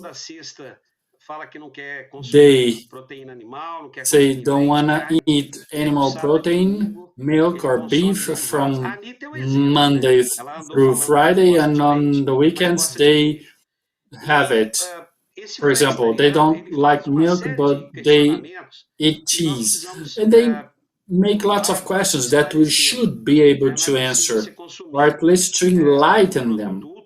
We can tell them, well, you can't just consume a ultra-processed product with provolone flavor thinking that it's natural, paying 3-4 times as much as the normal product. But there's another issue that has to do with the concern you have. You are intensifying your production, you said, because you don't have much space, you're close to cities, you have a concern with the community, and you are worried about the workforce. Well, there are other priorities that aren't translated into value yet in terms of milk price, because we are at the beginning of a transformation process that has been just triggered. So if we see the differential in terms of milk quality, we left behind the time when we paid for quantity, and now we are paying for quality. Quality price is evolving, but it's still low because you have to pay more for solid, but having a clean milk, it's a need. So the transformations that are being brought about and those that work with Zebu, well, at least me, because I'm from the times when the difference of price in terms of whole milk and powder milk, because that's how the world buys and sells milk, right? Whole milk and the milk that is normal is very different. And nowadays we know that the skimmed milk is not as good because first, fat is what gives satiability. So when you have a whole milk, you have more possibilities of being slim because you don't want to ingest sugar. But other things that come from fat make us believe in this kind of animal that we raise in Brazil. The EU producers and the genetic improvers in Embrapa created, and you still create because it won't finish, which is this animal that can produce more solids, and they will be given value to with a pattern of rusticity that is very good. The opportunity that we have to have milk that is less aggressive for those who don't digest milk easily. And we found this out through genetics. And the highest probability of us finding the Z2 allele is in the Zebu cattle. And this is being captured in terms of value. Okay, we know producers that are managing to get more value because they're placing this milk in the market, this kind of product in the market. And something else, I know I'm taking a long time, but to use the residues, we who live in the state of Minas Gerais, the largest milk producer here, he started producing milk because of the cow manure. He was a producer, he was a farmer, and for us, something that was considered residue, considered waste, was considered a problem, made him enter this dairy market because he increased the productivity of his farm, and more he started producing more milk, and now he is the largest dairy producer of the state. And I'm talking about a producer who started his business in 2010, 2011. So connecting everything that I have just mentioned, the case of Roberta, who lives in Luxembourg, she needs to come back, talk to us once again, to show to us what a highly dedicated and demanding consumer does. And so that consumer is pretty soon going to be the consumers in Brazil, and we need to be ready to move forward. And in the case of Brazil, I know it's not easy to say what I'm going to say, but this is my perspective, okay? Brazilian producers are more dynamic than the manufacturers that we have in Brazil. So what is important? It is for you and for other producers and breeders and ranchers to continue working hard, making efforts in a lonely way, let's put it this way, so that this transformation can happen, because we have to focus on the consumer. So the demands, the consumer's demands and what they expect from us should be continue with this new wave that we're going to have your entrepreneurship in everything that the sciences are generating. Because when you talk about milk with zero carbon emission, is very complicated. We still have a long way ahead of us. Thank you, Professor Paulo. Thank you, Dr. Paulo. Thank you for your answers and your participation. I know that you have to leave now, that your time is over. We're all a little late, but we have time for one question for Dr. Geraldo. One question for Dr. Geraldo. Anyone? I know that Ariana has a question, right? Dr. Geraldo, once again, thank you so much for the participation of all of you. Basically, just to wrap up, so all of the content and the knowledge and the information that we debated tonight, what do we still have? What is our homework? What is the homework that we should take home, the lesson we should take home, so that we can move forward and show the sustainability of the beef and dairy production in Brazil? Dr. Geraldo, we cannot hear you. I believe your microphone is off. No, we cannot hear you.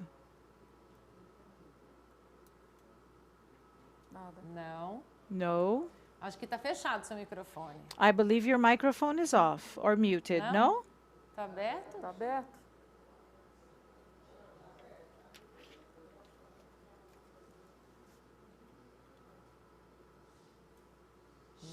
Não estamos lhe escutando. Será que o problema é lá no microfone dele? No, unfortunately, we cannot hear you. Oh, where is the problem? Here or there? Ah, it's his microphone, I believe. Maybe you can switch it on, switch it off, switch it on, switch it off. Try that, please. Não estamos lhe ouvindo. I'm sorry, we cannot hear you, Professor. Não. Enfim. A conexão dele caiu. He's having internet connection problems. So I believe we're going to have to leave this question. Oh, the debate was so wonderful, so rich. Thank you so much to everyone. Thank you for your participation. How wonderful it is to conclude now this panel and to find out that all of you have been doing your homework. And we are going to continue improving every single day. And we're going to be able to reach... Okay. Dr. Geraldo. Oh, it was on. It was on. I don't know why you guys couldn't hear me at the studio. Oh, thank God for that. Okay. Okay, so what I wanted to say is that question, well, we would need another symposium just to discuss this, and we would discuss it forever. Just a few points. We can never forget that we have to do constant work. The work is ongoing. And so when we face the challenges, we're always going to find ourselves at a place, but then we're going to have other challenges, and we can go this far, continue going further. And the debates today, they show to us that our livestock production, our rural producers, even though we are in a highly competitive sector, they have been finding ways, they have been finding new ways to move on, to move forward. But regarding what we can do to advance in terms of sustainability, if we analyze the technical economic perspective, a very important thing that producers should focus on and keep their eye on is, as the relative prices change, the optimum productivity level is also going to change. What do I mean by that? Farmers must be focused on that. How can we be more effective? So sometimes an input becomes more expensive than a product. So they're going to need to reduce their productivity Otherwise, they won't be able to get the maximum from their production. Regarding the environmental issues, we have many challenges, and a big challenge that we have to continue and move on and advance to comply with our legislation. We need to improve is that some dynamics that take place in our tropical country, they only happen in our tropical country or tropical scenario. So we need all the metrics. They need to be well designed for the tropical region, and these metrics must be shown to the international community. What do I mean by that? We must be measured by the appropriate rules, by the appropriate numbers or figures, and sometimes they place metrics on our laps that are not the best for our system. And we have another challenge, which is the social aspect. Livestock production, the boom of our agribusiness has been generating many benefits, not only for agriculture, but also we are multiplying the remainder sectors or expanding the remainder sectors of our economy. So a competitive and a strong agriculture based on science, such as ours, is going to allow our industry to become competitive, because we're going to offer raw materials that are high quality raw materials. They're going to be able to produce a lot, make profits, and so this industry and these services, they must be able to supply to this strong agriculture, supply all the inputs that we need, high quality inputs with competitive prices. And I believe that this is more or less what I wanted to say. Oh, wow. You wrapped up with excellence. So I believe that our debate today, our chat today was wonderful. We are very happy with your participation. Dr. Geraldo, Dr. Paulo, thank you so much for being with us, way beyond the time that you had scheduled to be with us. Thank you to all of our partners from the Brazilian Cattle Project. Our regards to all of you. Great health to all of you, and I'll see you later. Wonderful, right? Wow, how wonderful it is to have a conversation with people who know what they are doing, who work hard, and we can take to the rest of the world everything that we are doing, everything that we're going to do in the future. Ariana, thank you so much, okay, for this opportunity. It was wonderful to have you here to show the work that our Zebu home also develops, and we learn together, right? Thank you so much for the invitation. And once again, I would like to greet Director Ana, all of the production team. It was a wonderful virtual Expo Zebu, and how we were able to reinvent ourselves, all the professionals. Thank you from the bottom of my heart. Yes, Zebu. We have great Zebu in Brazil, but we also have great Zebu in other countries, and high quality Zebu. So I would like to invite the session Attaché Informs, and also Zebu going around the world, okay? And we have a video that we're going to watch now. Just a second. This is a tour around the world.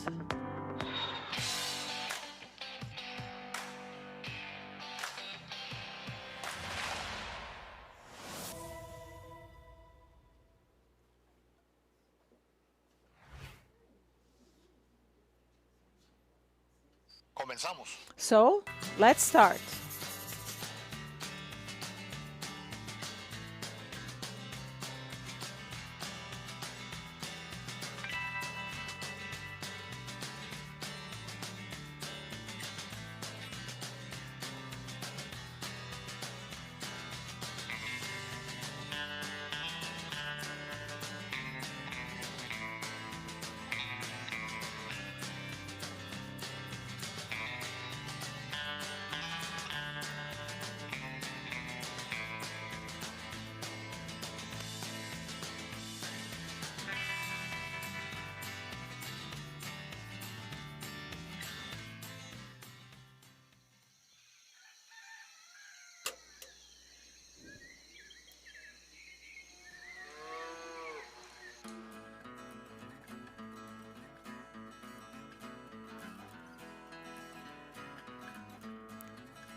And so we produce Brahman cattle, okay?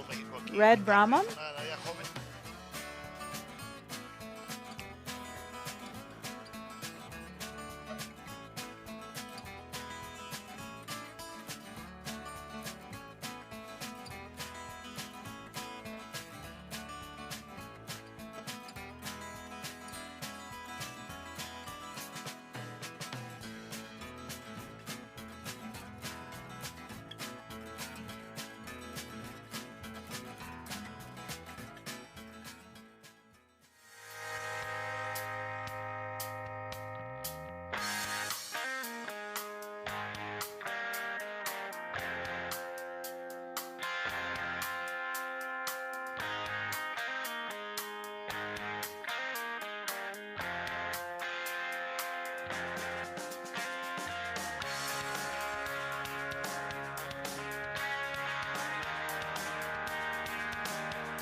And so we are here on the farm with Don Emilio Soares. He's one of the greatest breeders of gear.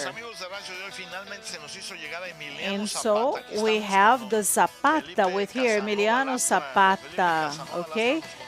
Don Casanova. And so he recently paid a visit to Brazil. And so he is the owner of 2 ranches, and we're going to discuss Nelore and other Zebu breeds, okay, that he breeds, that he has on his farm.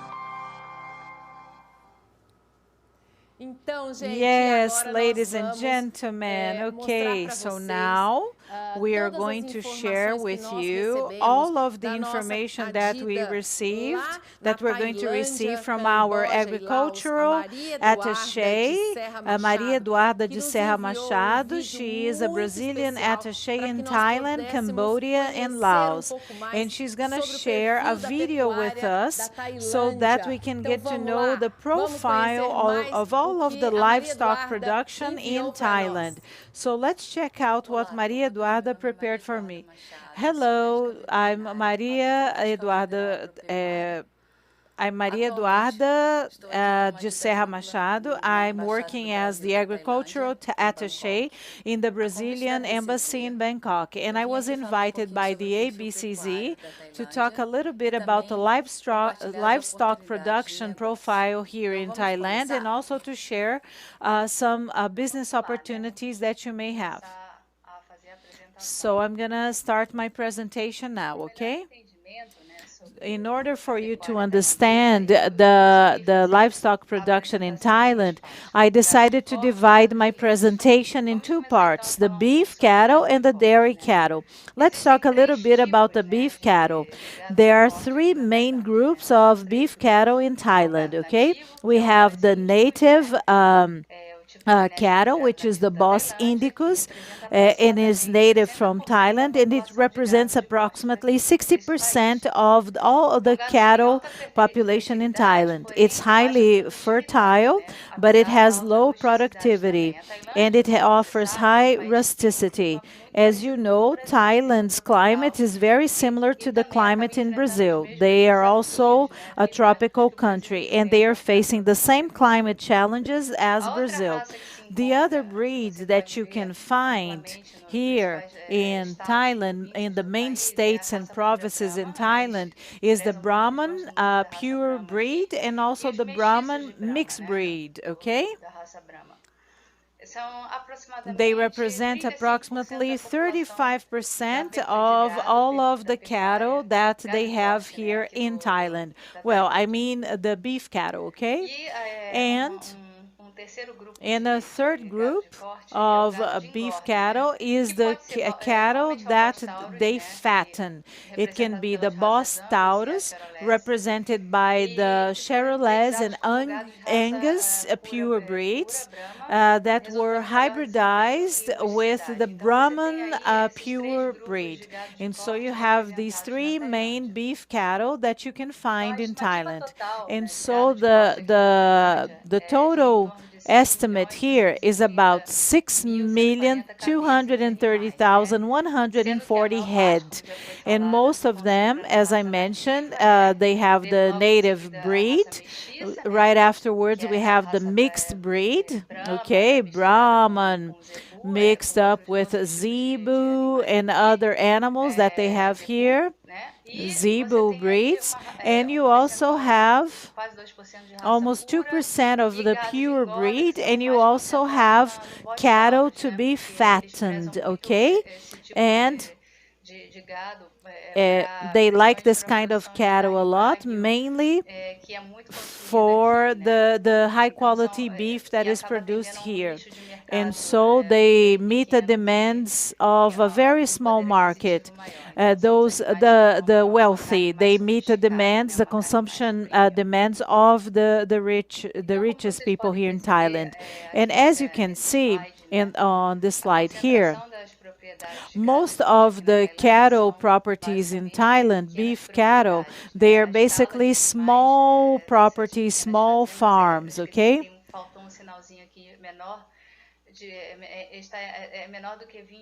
It's less than, it's about, well, it's between 21, less than 21 to up to 100 head of cattle, okay? And that represents 96% of the ranches in Thailand. They are small-sized properties, okay? Right after that, you have a property that they also call small, not extra small, but the scale is a little bigger. It's between 21 and 100 head of cattle, okay? It represents about 4% of all of the properties, okay? So, okay. And then you have almost an insignificant number of medium-sized and large properties. And these properties that have over 101 head of cattle, okay? So the beef cattle production in Brazil is mainly concentrated on small properties, and most of the properties they have only a few head.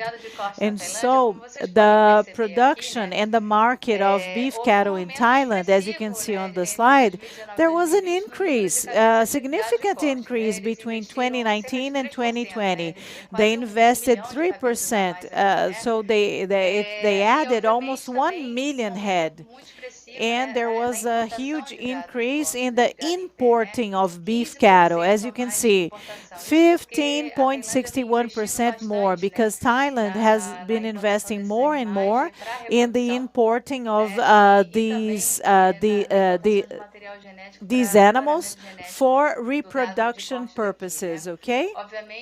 Obviously, this has an explanation and a justifications, because there is a huge demand for reproducers, and so they want to import live animals for their slaughterhouses, and they also want to import more beef. So there is this huge need of the country to want to invest more in beef cattle production, in the beef cattle production. There was also an increase in the consumption, in the household consumption, okay? And these numbers, they represent 1,000 tons. And so the wealthier people, the wealthier classes, they have been consuming more, because they are westernizing their habits, their consumption habits. So basically, this table summarizes the beef cattle in Thailand and the market, and it's a very, very promising market. And I believe that the trend is for them to grow, okay? Okay, so now talking a little bit about the dairy cattle in Thailand. In fact, the investment in dairy cattle in Thailand is an investment that came with the royal family. Well, that started with the royal family. The royal family wanted this. The former king, he started bringing genetic material from Europe, okay? And he signed a cooperation agreement with Denmark, and he wanted to start the dairy production in his country. And so the government started promoting the dairy cattle production, and also to increase the profits and the revenue of the farms they had in Thailand. And they wanted Thailand to become self-sufficient in the production of dairy products. In 2020, we have about 320,000 dairy cows, okay? And around 670,000 dairy cattle. And their daily production is about 3,500 tons, okay?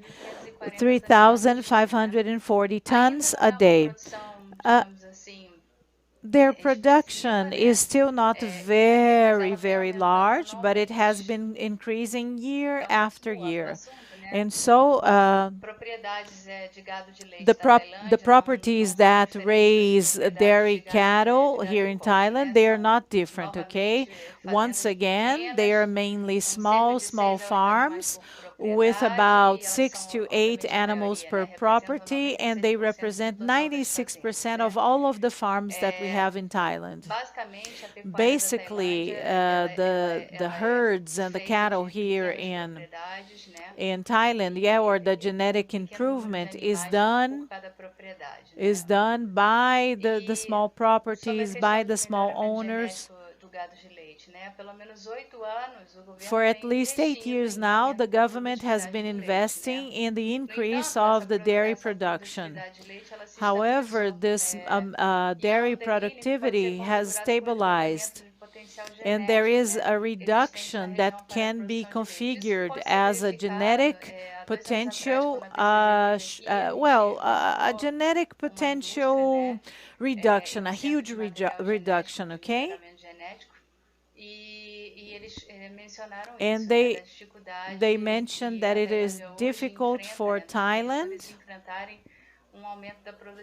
to increase their productivity because there has been a genetic stability. So genetic improvement stopped happening. And so they must invest in genetic improvement.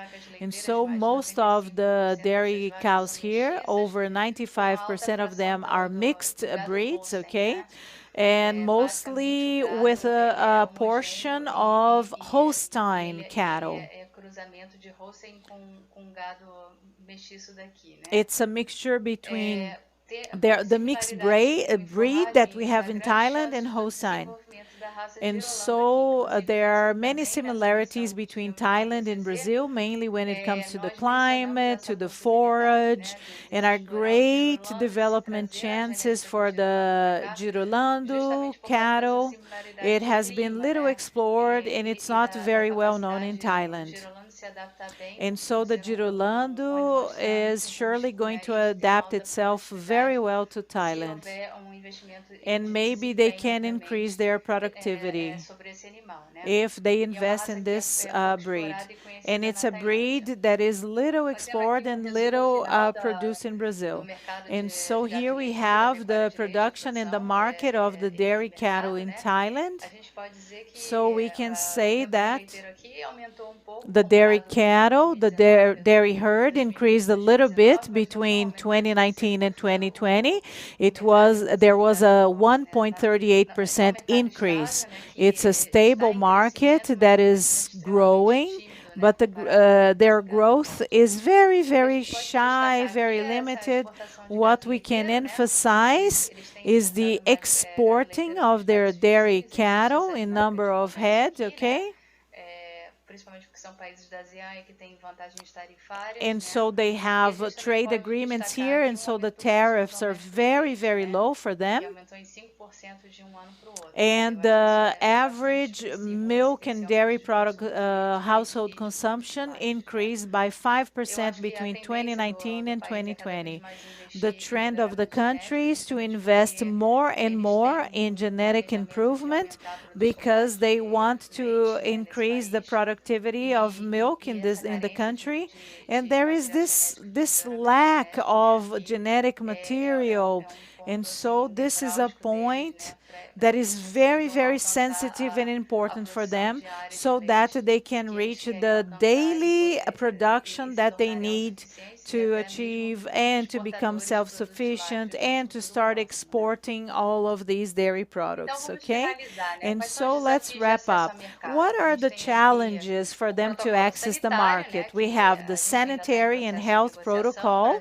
We are still negotiating this. They are still negotiating this with Brazil so that Brazil can so Thailand can export genetic material and live animals for reproduction and fattening.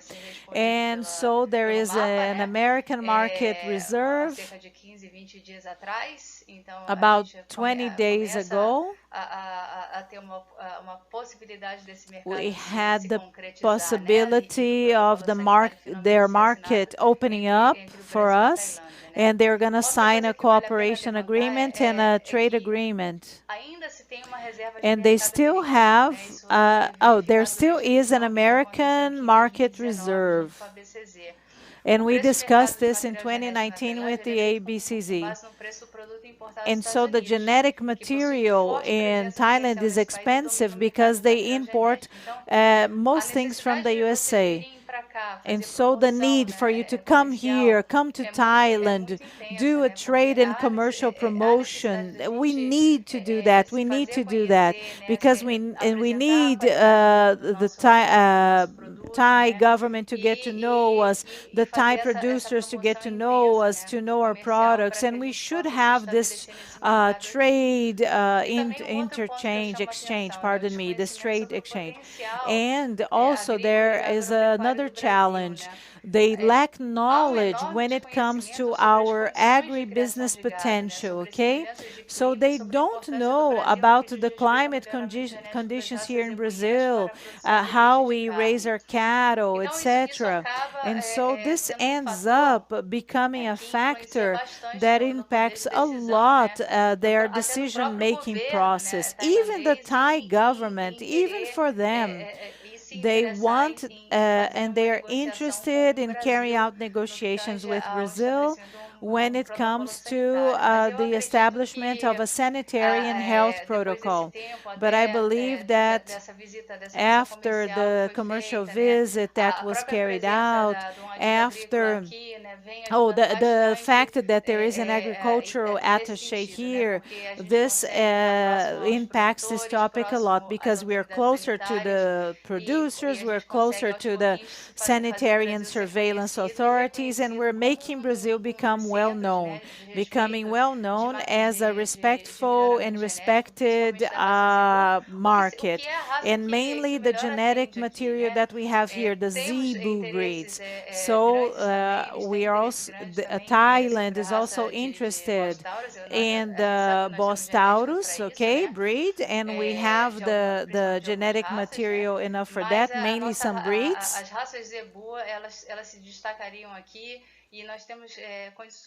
But the Zebu breed would really stand out here, and we have conditions to step into this market and be able to have space in this market that is going to be very promising in the future.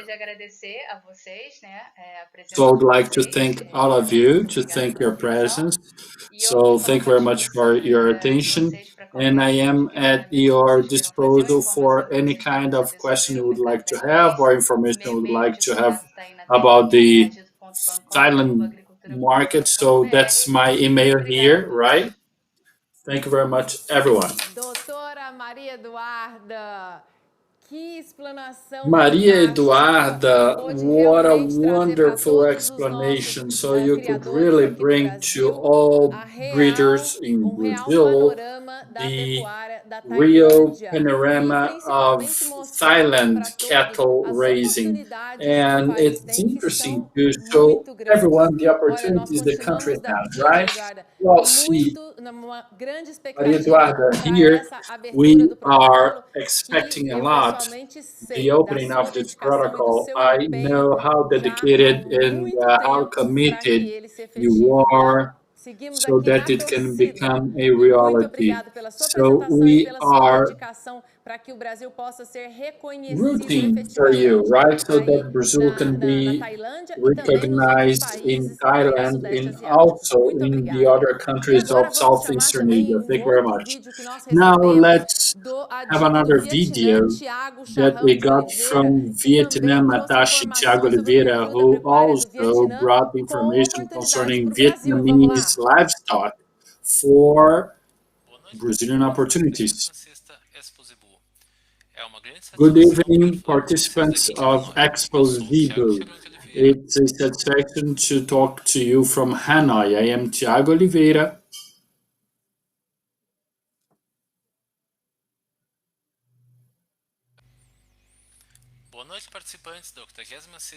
Good evening, participants of the Expo Zebu. It's a satisfaction to talk to you from Hanoi. I am Thiago Oliveira.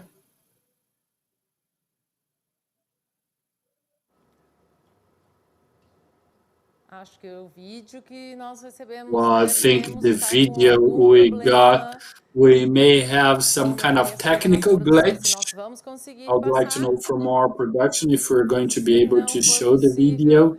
If not, we are going to do the following. We're going to make it available later on our Brazilian Cattle YouTube channel so that you can follow all opportunities from Vietnam that Thiago, our attaché, has shown here. So that's our commitment, to place it on Brazilian Cattle YouTube channel. So all information that attaché Thiago brought up will be made available. And we are also here waiting, Thiago, so that we can open this market that we know will be very important to Brazil. But with all this program here, we are getting to the end, right? So what happens is, I need to tell you that for all this to happen throughout this week, we had dedication of a very, very large team. We had this dedication because people who are here, they work with love to livestock, love to ABCZ, love to Brazil. So we prepared for you a video of our making of so that you can get to know a bit more of what happened here, so that all this program here throughout the week, throughout Expo Zebu could get to you wherever you are.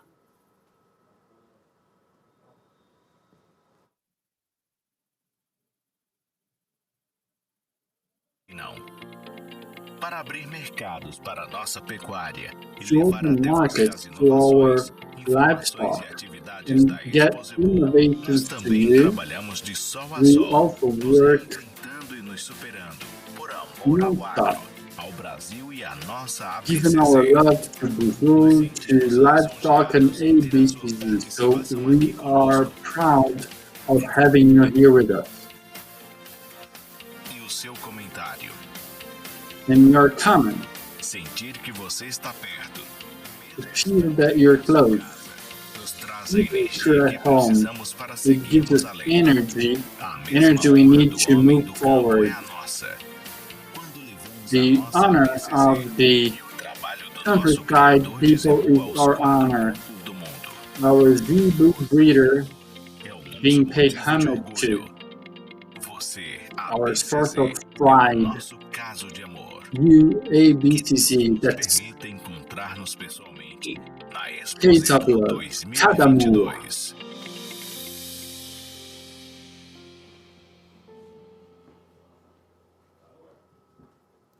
Então, vamos terminar So, aqui direto da let's nossa wrap casa, up a casa do Zebu, here from com our toda a home, nossa equipe the que se dedicou Zebu para house, poder so levar that we até have our você team a here that Expo Zebu dedicated para itself todo to o take to mundo you e Expo recebam Zebu, o nosso to everyone, abraço. and Muito receive our obrigado. hugs. Saúde Thank para you very vocês. much. Nos Stay vemos healthy. na Expo Genética. We're going to see each other in Expo Genetics. Thank you. See you soon.